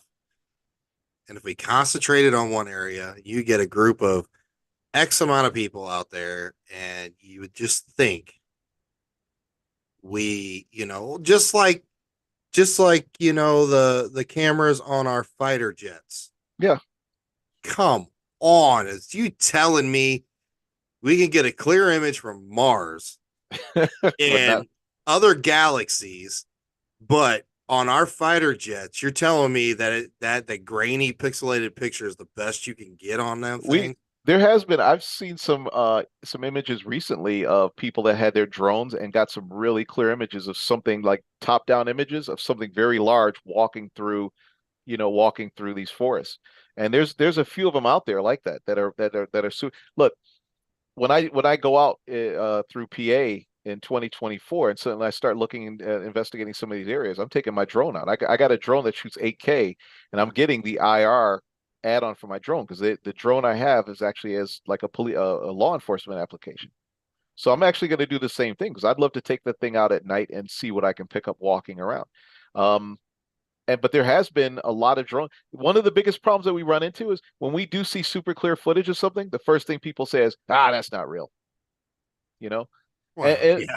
and, Same with and the uh, ghost pictures. yeah, same thing with the ghost pictures. Somebody will get like a really clear shadow person or something, or a really good shot of a half, a full body apparition. They're like, "Oh, that's not real. That's they're just school kids playing around, playing pranks." It's always some stupid So it's just a excuse. bunch of Coletta in the woods. Yeah, it's always so goofy. It's like, look, really, look, you know what? My kid had her face buried in the phone 24/7. Kids don't they're not going to be putting on ghillie suits and walking around the woods pretending to be Bigfoot and Right, potentially getting shot at by someone who's looking to bring back proof. You know what I right. mean? So nobody's out there doing this stuff. It's just amazing. Oh, it's a hoax. No, dude, it's not a hoax. Who's stupid enough to go out there in a suit in a Bigfoot costume and walk around the forest for some footage? Not me. You know, Definitely who's going out in the foot. It knows out in the forest, campers, hunters, and hikers. Now you take somebody who's out there camping, fishing, hunting, and hiking. And say, "Hey man, put on this suit, and I'm going to record you walk around." They're gonna be like, "You must be an idiot. I'm not doing that. I'm going to rest around and get killed." They're not going to do not. it, or they're going to be like, "Look, dude, are we going? Do we come out here to fish, or we come out here to screw around? Because this is stupid." You're just sitting there at the campfire and you got some hot dogs going and you get ready to eat dinner and Bigfoot walks up and grabs a chair. He's like, "Can I have a hot dog?" And I'm like, "Fuck yeah, Absolutely, you can have a hot dog." absolutely. So something you said brought up another point here. Um, you talk about, well, put on this Bigfoot suit and whatever, and no, I'm gonna get killed. Here's a question. Let's say that hunters come across Bigfoot. 100%, they're walking through the forest. There he is, 50 yards away. Do you or do you not take the shot and kill Bigfoot? I, Who's I to think it, say I the gun's gonna kill him? Yeah, I think if you have a death wish, take the shot because people have shot at these things and they say, "Oh, it had no effect." Look, in Vietnam, there's been stories about the rock apes, and you had Marines that shot at these things and they didn't Mhm. bring them down. I think at one point they said some of the things that brought them down was when there was like a bayonet, bayonet where they actually like literally stabbed them. But even still, they police their dead. They've been known to police their dead and go back into the jungle, right? So, but the reality is these things are very hard to kill, and also they tend to be uber aggressive when they see hunters. It's almost like they know you're out there to kill, so they look at you as an immediate threat. Whereas like hikers or campers that run into these creatures, what do they usually say? "Oh, it chased me, and I ran as fast as I could, and every time I turned around, it was right behind me, but I made it to my car." And you're talking about something a cryptid that moves through the forest natively and with ease. It could have caught you if it wanted to. It clearly only wanted you out of the area. Yeah, You and had you get in your car. It's not gonna like fuck your car up or something, or fuck yeah, your they, damn car up and flip it. what's a ah what's a Ah! what's huh, what's one of the common things that you hear? They say, as I was driving away, they looked in the rear view and the thing's out there like that type of thing. They'll see it in the road, and it is just so funny. It's like this thing clearly could have caught you. Look, you're not gonna outrun. I'm not Usain Bolt, but you're not gonna outrun me in the woods, let alone a freaking native of the forest. People see these things when they do see them, they seem to move through the forest as if there's no forest there. Right. They move through the forest super fast. So It's just like great apes too, like gorillas. They will charge you and beat their chest, but they won't run up to you and start beating your face in. yeah, They'll do just what you were describing. They'll run up to you full speed, beating their chest, and then they'll stop. yeah, they because they clearly just want you out of the area. And Yeah. if this thing is intelligent enough to make to communicate with others, to build these nests in these other areas, these habitats, they found these nests sometimes. Um, you're talking about something that is primitively intelligent. If it looks at human beings as a threat, but doesn't want to kill you for whatever reason, maybe it was instructed not to kill humans, who knows? But it just really just chases you out of the area. So, if you're on an investigation, you do have that, and I've talked to friends and I told them, I said, well, when I go out, trust me, I said, I'm not going to be out there I said, I'm going to be armed, of course, because it is a forest, but I'm not going to be out there with, walking at port arms with a rifle, just walking through the woods. Because if this thing is as intelligent as it seems to be, I don't want it to think that I'm there in a threatening and an offensive posture. But I will have like, something like sidearm, something in, tucked in, but I'm not going to be obviously armed for those reasons. I think that there's an approach to this type of investigation, and going out there like you're out there to kill it, I think that's only going to draw a negative experience. If they are some type of interdimensional being, what is what is the purpose? What do you think would be the purpose of them being here? They That's a good. don't, you know, they don't they avoid us. They're the hide and seek champions of the world. Yeah. They're not interacting with us. What's the point? Well, like any other animal, we know that they kill deer. We found dead deer carcasses, things like that, ripped apart. They're that's a source of food. Clearly, people said that they've like the one with the skunk ape in Florida said it was always stealing apples off her back porch, things like that. So just like any other animal, it's just existing. The way I thought about when I think about them being in an interdimensional entity, I think about it this way, and I've explained this to people before. I said, imagine if your dimension was living room, and that's all you knew, right? And then my dimension was living room, kitchen, and I'm standing in the kitchen. I see Nick standing in the living room. I'm like, oh, what the heck is he doing in there? And I walk from the kitchen into the living room. From your perspective, I just walked out of a wall and appeared out of nowhere. And you start freaking out, and then I'm like, oh, I'm not messing with this guy. I turn around, walk back into the kitchen, and you just saw me walk into a wall and vanish. So from your perspective, I could have been a ghost. Who knows what I was? But from my perspective, I just went from one room to the other. It's just normal for me. I don't think about it. I just did it. It's just normal to walk from one room to the other. Maybe it's the same thing with these cryptids. Maybe for them to move interdimensionally, it's just like walking from one room into I'm gonna go eat. So there's deer here, so I'm just gonna walk into this area and get a deer and kill it and eat. And then I'm gonna go back home in this area, which is where I have my family and my habitat. So they may be moving between dimensions and it's totally normal to them. It's nothing special. Maybe they're not here to do a special purpose. Maybe they're just existing and it's normal for them. Right. And And that, and that's that's and I think that's a possibility. and that's why we don't see them, walking down a Lake Avenue in Chicago. Yeah. I mean, and of course, one of the things that they always bring up too is when you look at a lot of these heavily forested areas, there are people that go missing in these forested areas. You could fly a low flying plane and you're not gonna be able to see anything and you're not gonna be able to see anything. I mean, it's just fully just covered. Right. Right. Right. So yeah, so it would be pretty easy for something even this large to be walking around and never be seen by an airplane or helicopter.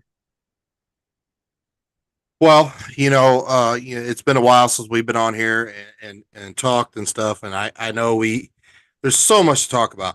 Like Yeah. I'm gonna, you know who Billy Carson is, Oh, absolutely. Yeah. right? Like I look at you like Billy Carson 2.0. Mixed with a little Neil deGrasse Tyson. Yeah. I'm Well, I'm no, Billy gets into all that stuff too. He does. I'm actually a big fan of both. I think both of those guys are pretty amazing. Neil deGrasse Tyson and Billy Carson. I could listen to Billy Carson all day whenever he comes out and talks He's about these topics. He's pretty amazing. he's amazing. Yeah. I follow him on social media platforms and stuff. If you Hmm. guys don't know who he is, definitely follow Billy Carson, man, because it'll open your eyes. And this guy is very, very confident what Yeah. he's saying. Yeah.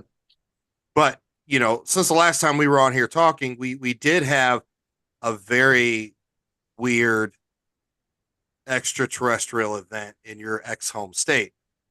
Really. The whole was it the Miami Mall incident? Oh yeah, that was crazy. Now, That. again, let's say there's 1,000 people in this Miami Mall when Hmm. this goes down. I'm gonna say minimum 900 people of those have one of these Yeah. smartphone. Yep. Let's say there's 100 kids in there that don't have phones. They got their And all those brats got phones out. They're all walking little around. fucking 3-year-old. I don't have a good They're plan walking on around my like this the Apple phone. entire time. Yeah, right. They're walking around with their phones. But and look, all I'm saying is, okay, let's say these gray aliens came into this mall and they're walking around and holy shit, mass hysteria breaks out and everybody's running. Yeah. Okay. Out of those 900 people, I guarantee minimum. This is probably a really weak number. Hmm. 5 people would stop like, fuck this. I'm getting this on camera.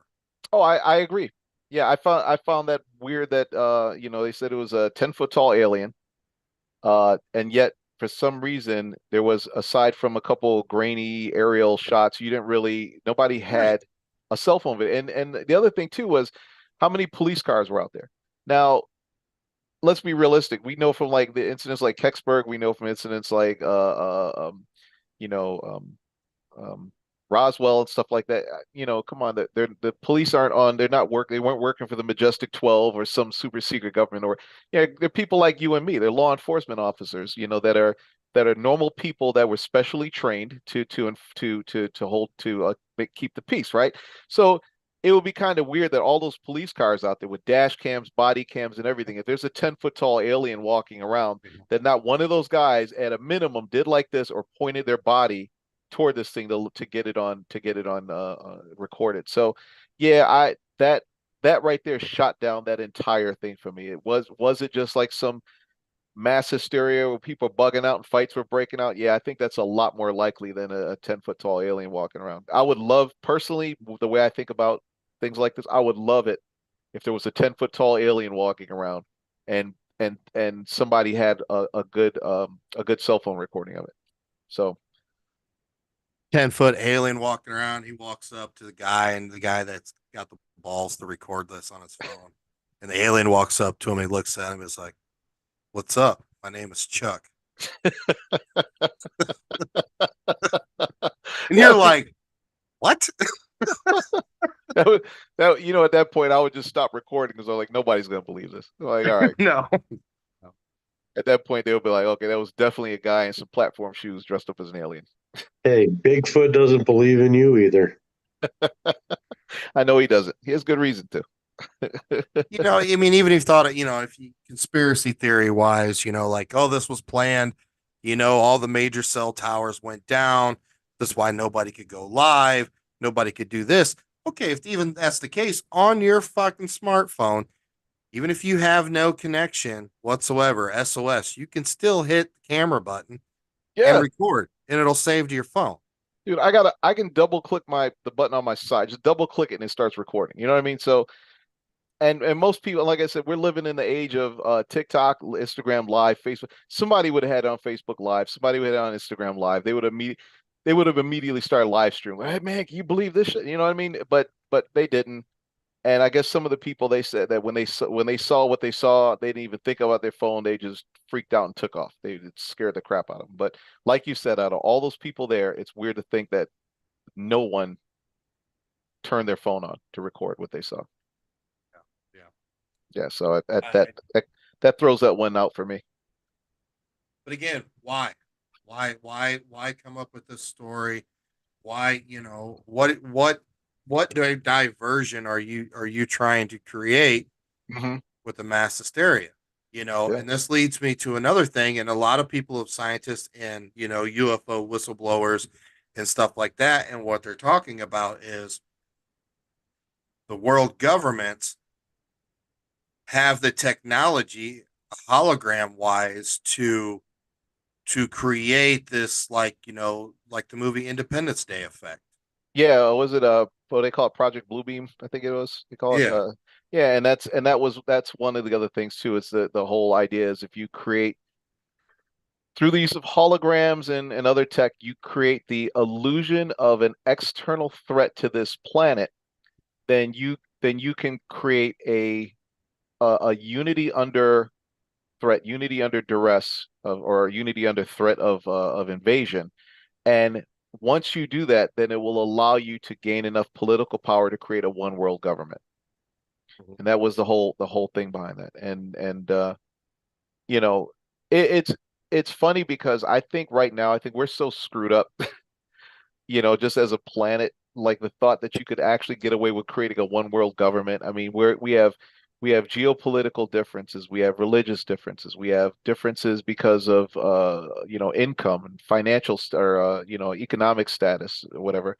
And that there would be any one organization that could rally the entire planet under one government and one currency, I think it's highly, even though it's like fun to think about those things, those conspiracy theories, I think it's highly unlikely that that would happen, even under the threat of, alien warfare and things like that. It's just, look, you got people that, like I said, they'll go at each other's throats over religious differences, period. And for them, their religious beliefs and faith trump everything. Right.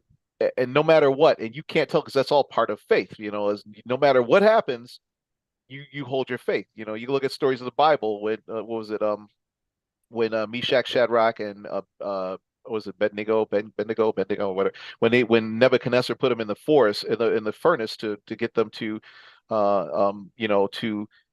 to relinquish their faith in God, and then they refused, and he threw them in the furnace, and then he saw a fourth figure walking in the furnace. But the whole purpose was they never once, even in the face of death, they did not lose their faith.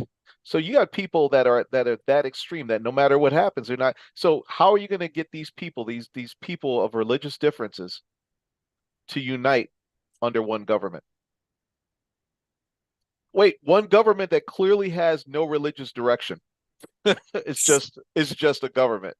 Right. Just Right. it's just I don't I it like I said, they're interesting theories, conspiracy theories to think of. I just think that type of thing, even though there might be some super secret cabal trying to do it, I just don't. I think they're going to have a lot of problems trying to get people to fall in line under one government.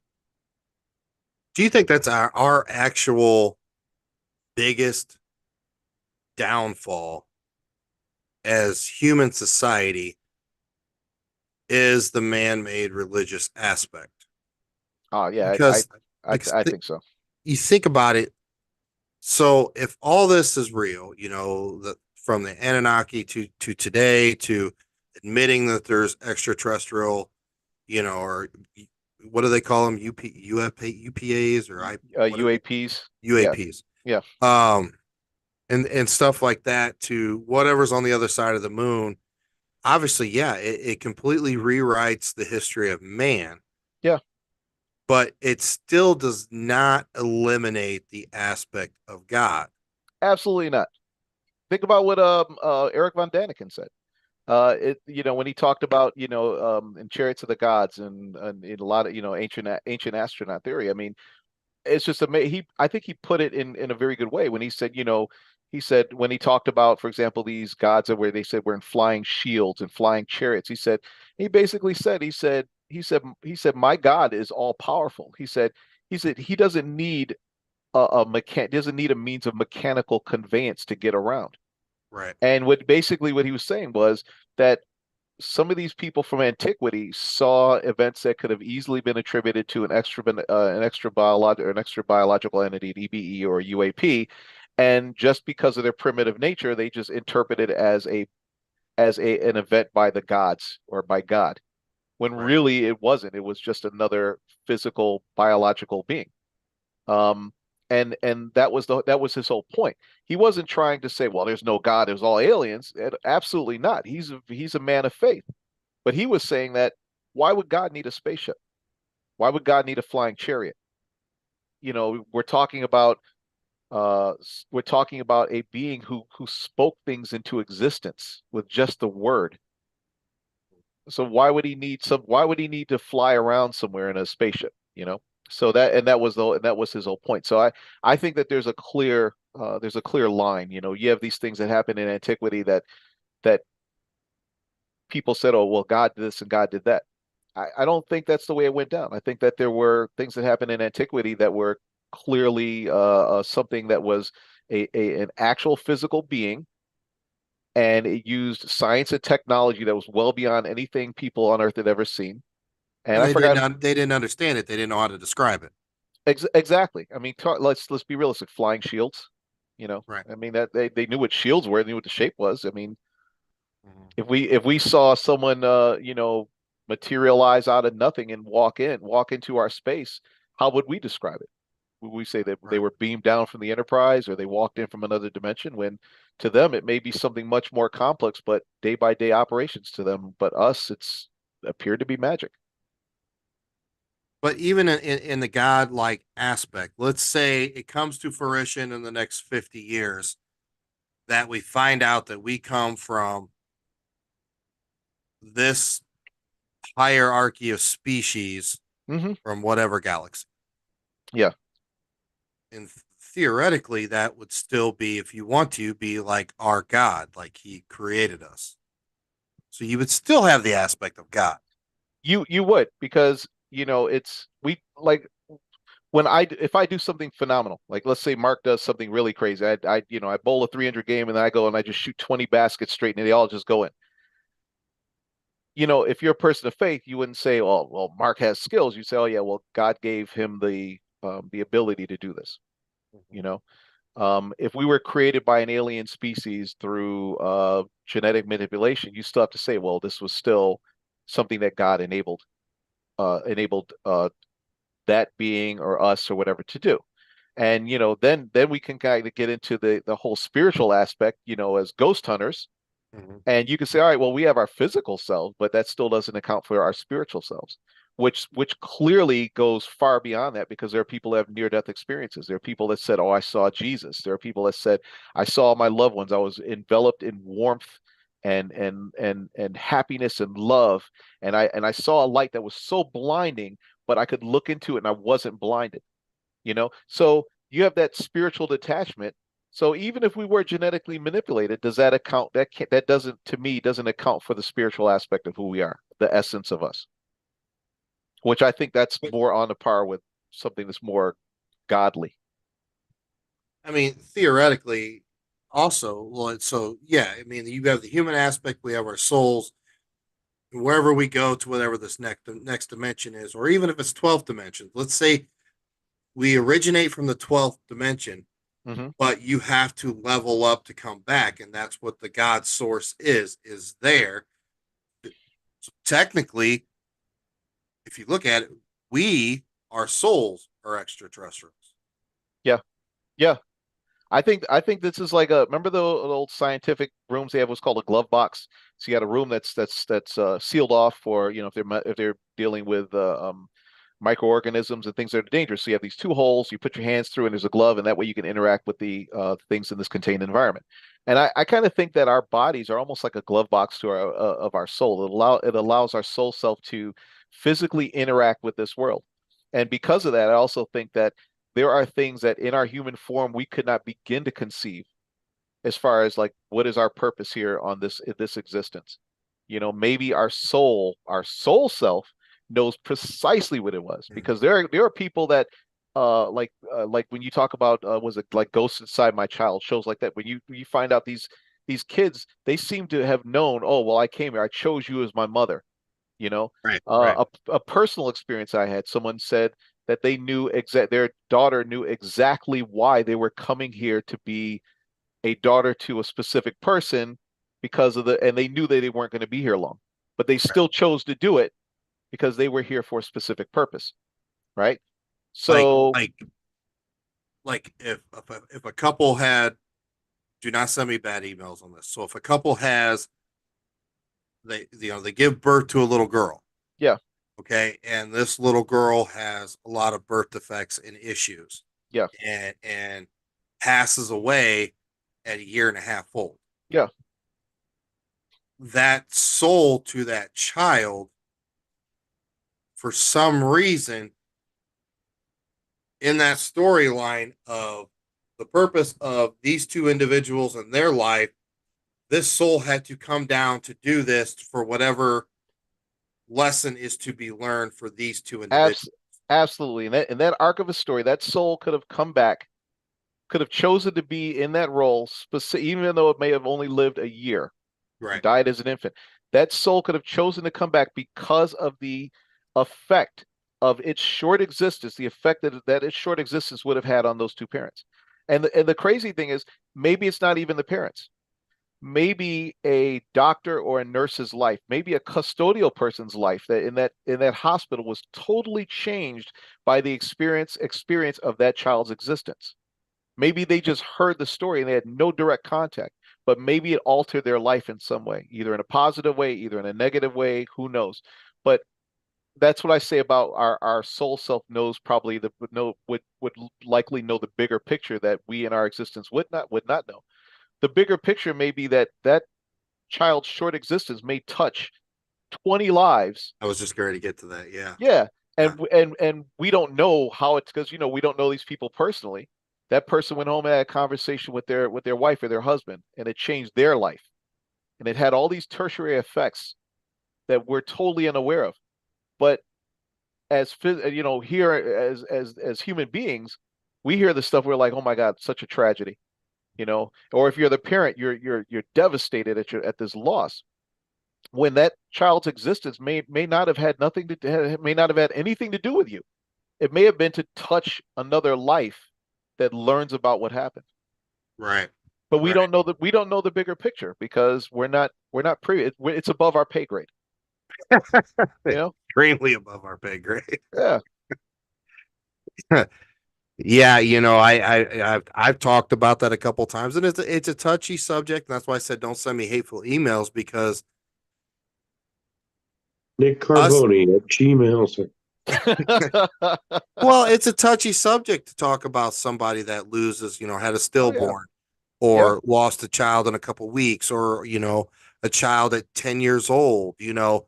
To look at it at that perspective, you almost sound cold hearted, and like what's wrong with you?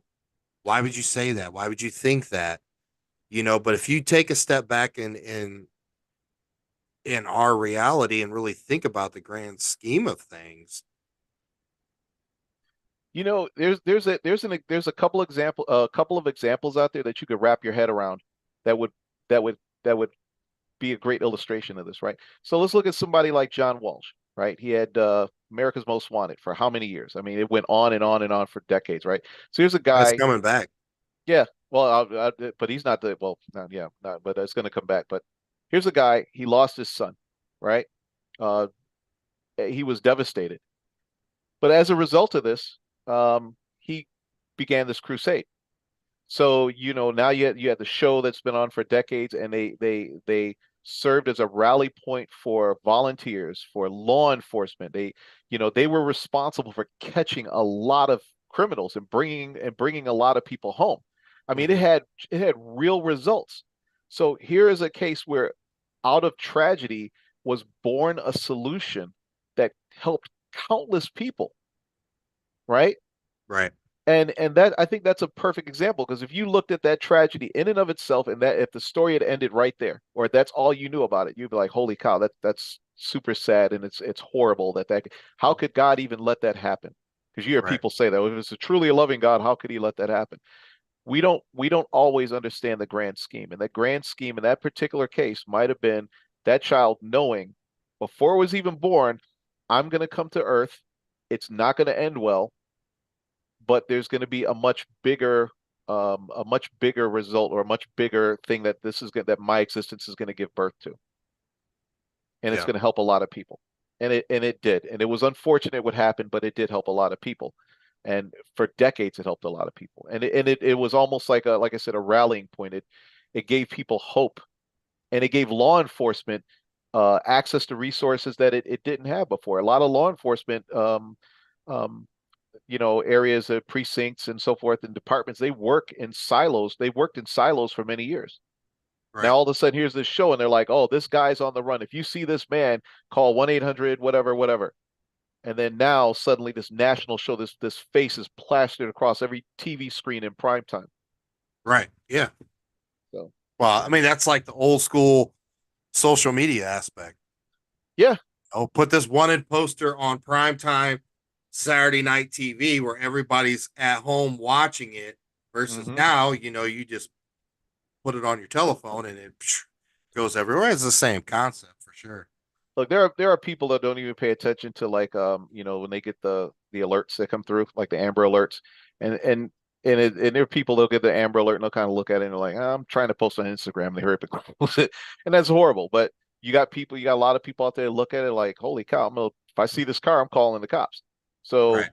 it does help. But yeah, it's like you said, it's old school social media. They put it on prime time, and before that, would you have milk cartons? Have you seen me? And it was on the back of a milk carton because they knew everybody, most people had a milk carton in their house. If they didn't drink milk, they had it there for a recipe, but it was there. Right. Right. Yeah. That little bus stop Yep, the bus. benches or, train station, you would see like, have you seen this person and stuff like that. Yeah. You know, we were out on an investigation. I was with some friends of mine, and they came up with a concept. And half the people, I think we were at dinner or something, and half the people are like, "Oh my god, why would you think of this?" And I sat there and thought about it, and I'm like, you know what? I'm on this. I'm digging this. And what it was is, you have a lot of people that have those near death experiences, right? Hmm. And some say, they hear the voice. It's not your time. You got to come back. This Yeah. thing. We have got to the point now where somebody can be dead for up to like almost 20 minutes Hmm. and bring them back. Yeah. Okay. What if you did a scientific study, a group of individuals that you pretty much flatline them Yeah. and then you bring them back? Yeah. This or that. Now, they were like, like I said, the majority of the people at the table were like, oh my God, dude, what is wrong with you? Why would you think of that? Then they look at me like, why would you be back in that? And I said, no, hear me out. How many people do we have on death row? Hmm. They're going to be executed anyways. Yeah. Take these people on death row, Yeah. put them through this experiment. And Nick, you've clearly never seen the movie Flatliners. I was gonna say with Kiefer I have. Sutherland. I Yeah. have seen the movie. I Yeah. have So seen the movie. I It's think kind of that premise. didn't it's I could see that would be actually be an awesome scientific experiment. I could see like for example if it was people that actually did it and they I'm not talking like prisoners, right? But if people actually did it, I could see something coming out of it where, like, for example, let's say they couldn't bring the person back, and then somebody's got a murder charge. I could see that happening. And then Yeah. the other thing is with a prisoner to get them to participate. The only thing that they would really get out of it is say, you know what, if you live, if we bring you back and you manage to survive, then instead of being re-executed, you'll live out the rest of your days in this prison. You're not going to get clemency, but you're going to live out the rest of your days in this prison. You won't be Yeah. re-executed. And then at that point, the only thing I could possibly figure what would happen that would be bad is usually if people on death row is because they committed a heinous crime. And then you would probably have the family of the victims that are like, you're letting them live? Like they would be livid if they found out that you're giving this person a second chance at life. So that would probably be the other thing there. That would probably be back for that. You'd have to get like permission all around to try that. Why are you playing devil's advocate and killing my dreams here? The I'm For just all fuck? trying to. complaints, Nick I'm just, Carboni at Gmail. you giving us email address. I was just trying to think of like what could possibly go wrong. You would probably have to get like permission from the families for the whatever the relative of the victim, and then the prisoner itself, and then you probably if you had that permission, then you could probably go forward with it. But it would be But what if you go yeah and tell the family, you're like, okay, this is what we're really gonna do. We're gonna do this experiment on this specific person yeah. 10 times, but on that 11th time, wink, wink, we won't bring it back. Then at that point, you just have what is it what is it the group that looks for like cruelty against humans. Yeah, the animal cruelty people, yeah. Were you on death row and took this experience? Well, now you are entitled to compensation. There was a I remember there was a famous experiment that they did. I forget it wasn't like an early part of the 20th century or whatever, where they were weighing people that were near death. Then after they died, they were reweighing them, and then they found a slight discrepancy, and then by that they figured out that the soul was, 0.000 ounces or whatever, which I always thought was interesting. But I remember they did an experiment with that. But then, of course, then again, people try to poke holes in that and say, oh, well, that it's too easy to get a discrepancy in the before death and then death and after death weight. So, but I always thought that that was interesting because the whole premise was to try to prove that when you die, your soul leaves the body, and Right. there should be a. But if it's energy, you know, or if it's some other dimensional component of your body, then why would it show up on a scale? I don't know. I don't know. But I think this experiment is more, we could get more truth out of it than putting a REM pod down and be like, can you touch the tip? I'm like, look at if we can get somebody to do that, I'm all for it. I'll actually sit in the room and I'll fire up a bunch of equipment and we'll see if like EMF meters go berserk. We'll see if anything that we can, any type of readings that we can get, and then if the person comes back, then we'll see if the EMF readings and everything go crazy as the person's coming back, and then we'll see what story they have to tell after they're revived. Dude. So we flatline them. But before we flatline them, we tell them we're going to have these recorders in this room. We're going to get canceled by episode 108. What'd you say? So we're going to get canceled by episode 108. I'm surprised we haven't been canceled already. True. But you require them to interact with the stuff in the room and, talk to the recorders. But like, and then. Didn't they try that with Houdini? They told him if he dies, because remember Houdini used to try to debunk all the spiritualists, and they said something about if you die, you have to, I guess he had some secret word that he had with his wife or another relative, and the whole point was they'd hold a séance after his death, and then he was supposed to come back and say this word, this code word that only they knew, and then that's how they would know that it was really him. So I don't know. So, in a nutshell, the Earth is round.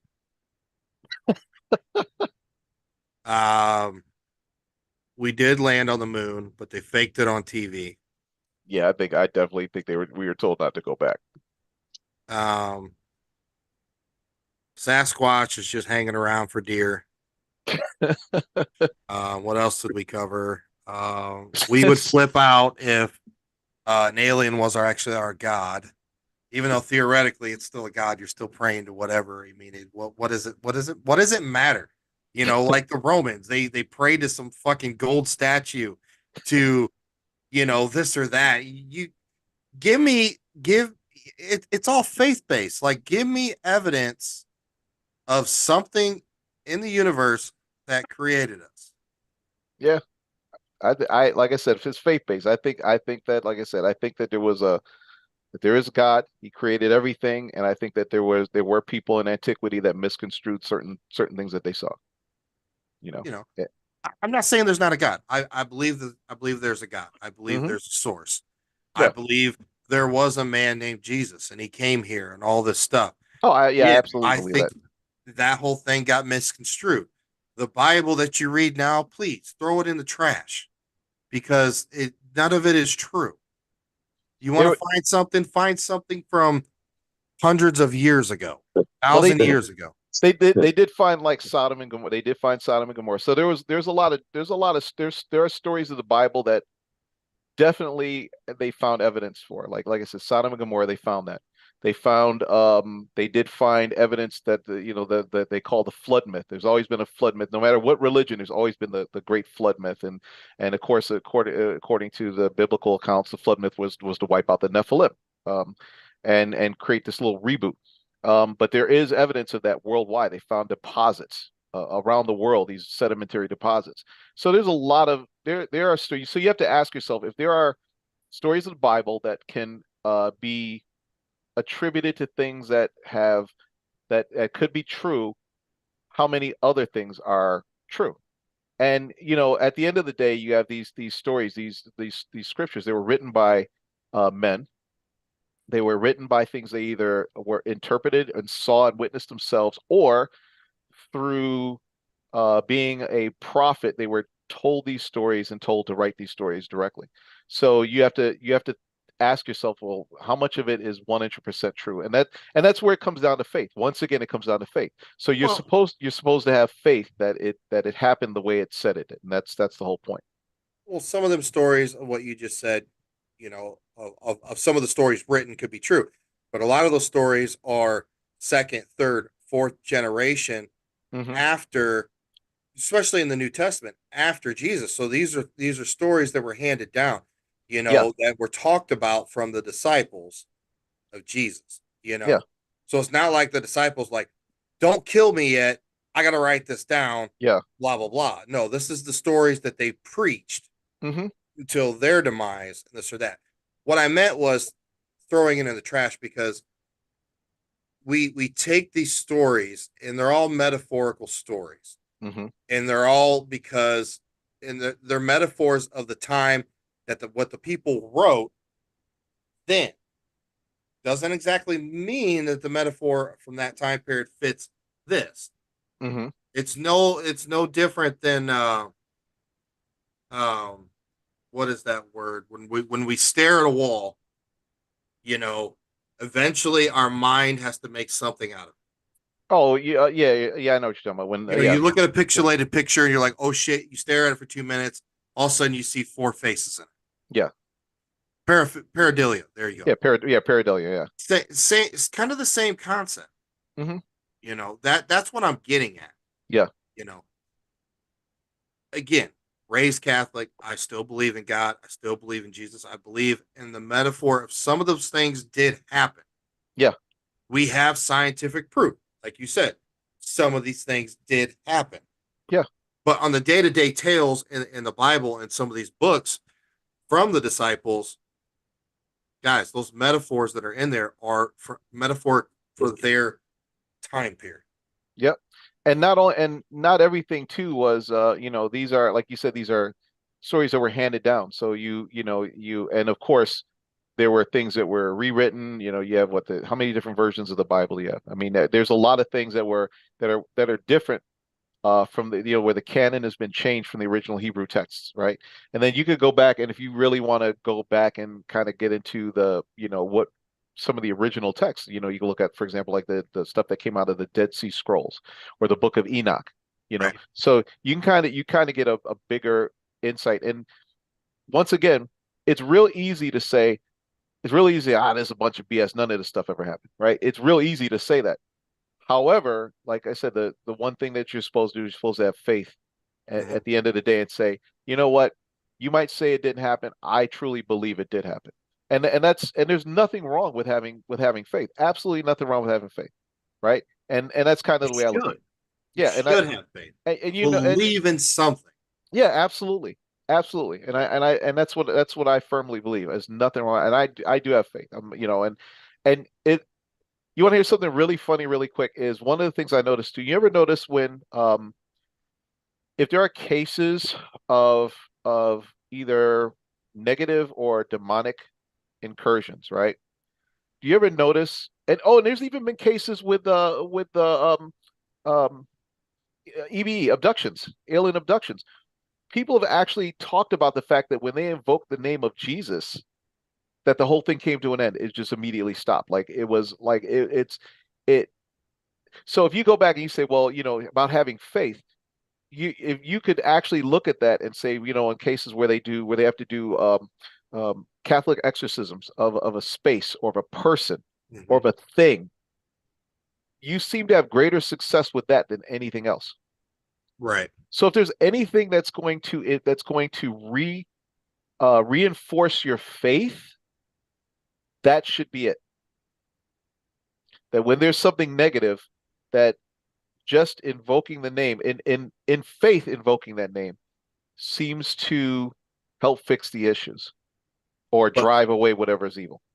what if, okay, so we talk about a lot if you go in, so negative, demonic, whatever you want to call it, beings are low level vibrational beings. Yeah, We talk about if you want a good experience ghost hunting, go in there, try to raise the vibration because they don't like a high vibration. yeah, So if your faith is Jesus, yeah, like your core self, so when you're in that situation and you are manifesting his name, you are protruding so much energy and vibration out because you believe it in your core. Maybe that's why it works. and that is a very good way to look at it, because that could very well be it. I mean, like I said, I'd stick to my faith. I don't think that that's 100, but I do think that that is a thing. Like, you're projecting light. You're projecting light and love, and you're Hi, pushing Sean. something. You're pushing away something. He's just a heck with it. You're pushing away something that is in absentia of the light, and is in that doesn't want love. It wants negative. It's feeding off of that for whatever reason. So yeah, I definitely think that is 100% probable. And guys, like I'm not sitting here bashing the Christian faith. I still have Christian moral values.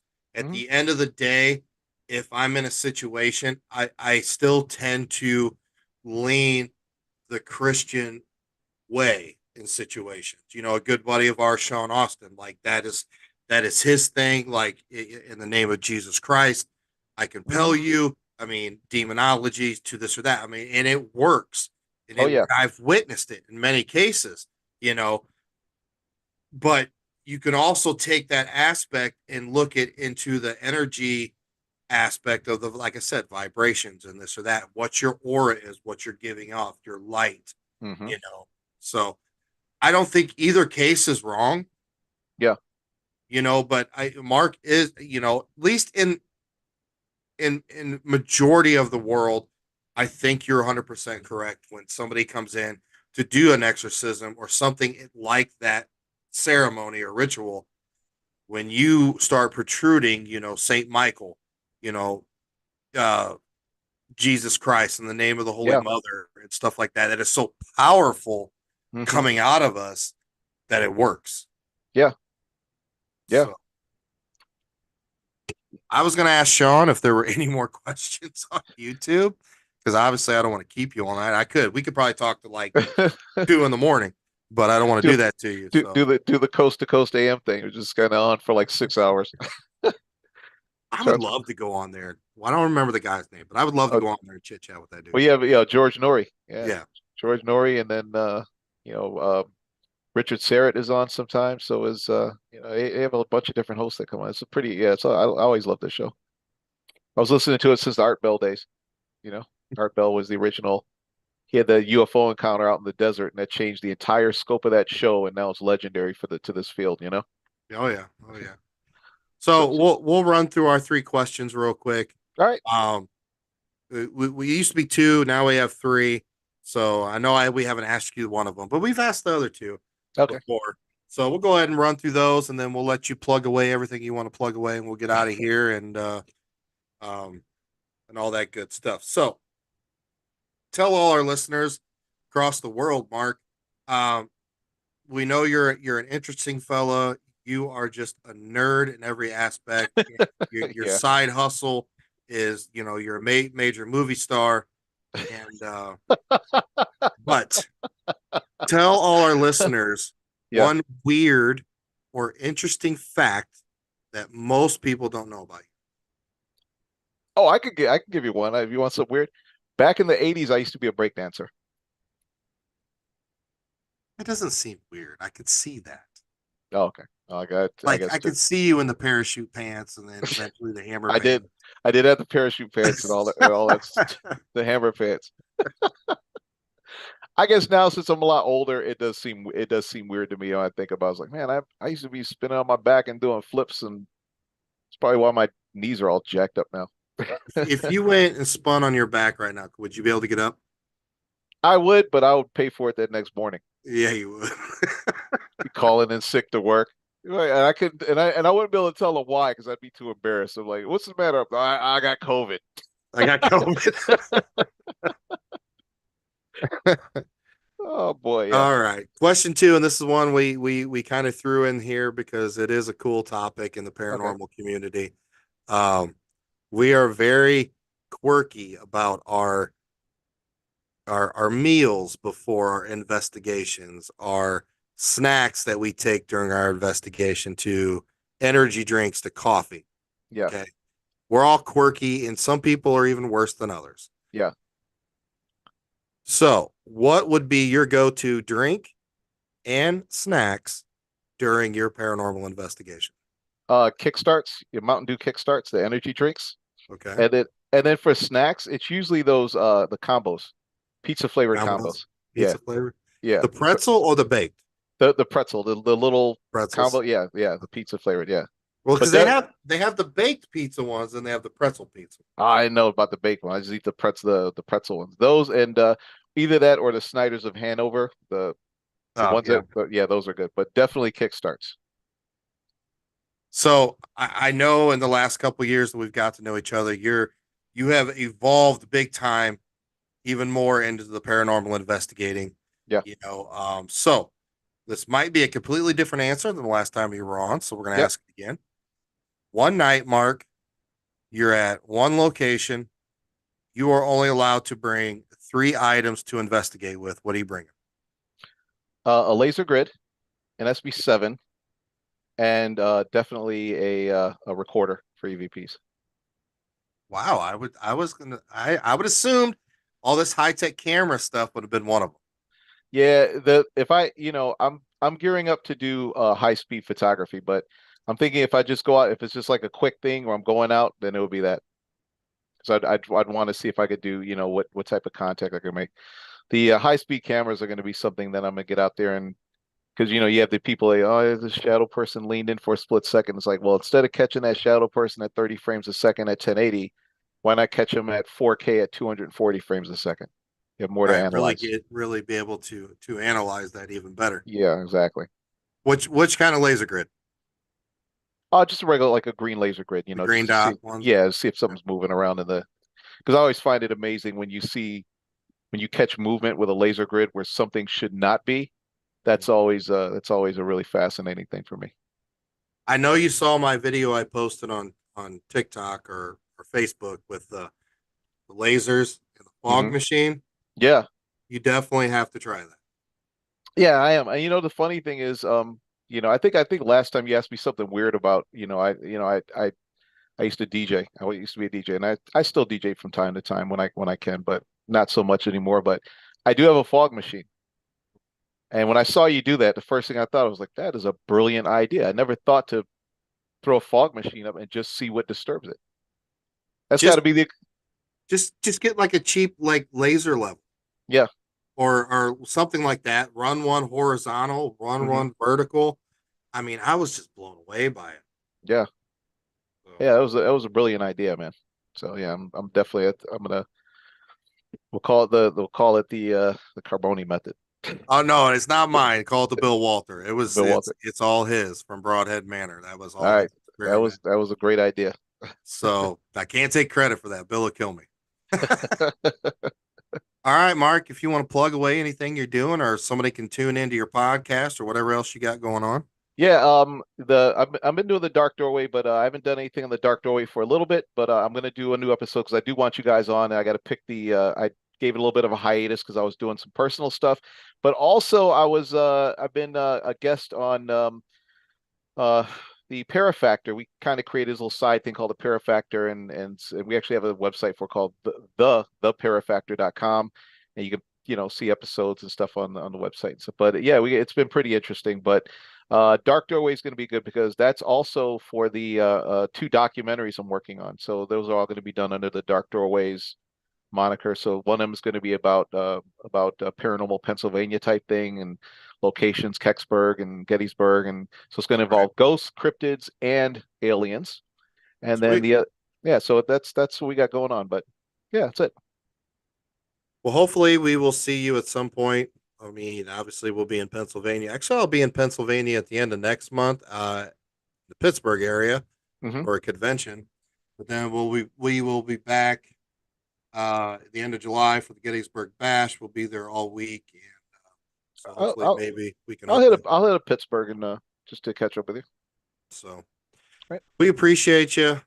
Like I said, we love chit chatting with you, and we obviously we put some serious stuff on the thread, but most of the time we're clowning around and Yeah. laughing because you're sending me the most horrific AI images I've ever seen in my life. Um, They just cracked me up. So yeah. but since Sean lost connection or wherever the hell he went, I don't know. Maybe he had to take a shit. I don't know. I was gonna say that, but it's probably got a newspaper. So I'll close it out. Every week, guys, we appreciate you tuning in on YouTube. We're trying to build up the YouTube platform. That's why we kind of integrated that into our podcast. But 106 episodes now will be up. It's awesome. We appreciate you guys, and we will talk to you next week. Hey, Billy Carson. I mean, Mark Bolden. Thank you so much for coming on, brother. Thank you. Appreciate you, man. I love you, man. I hope to see you this year. So Yeah, absolutely, man. You and Sean are awesome, man. Thank you. you too.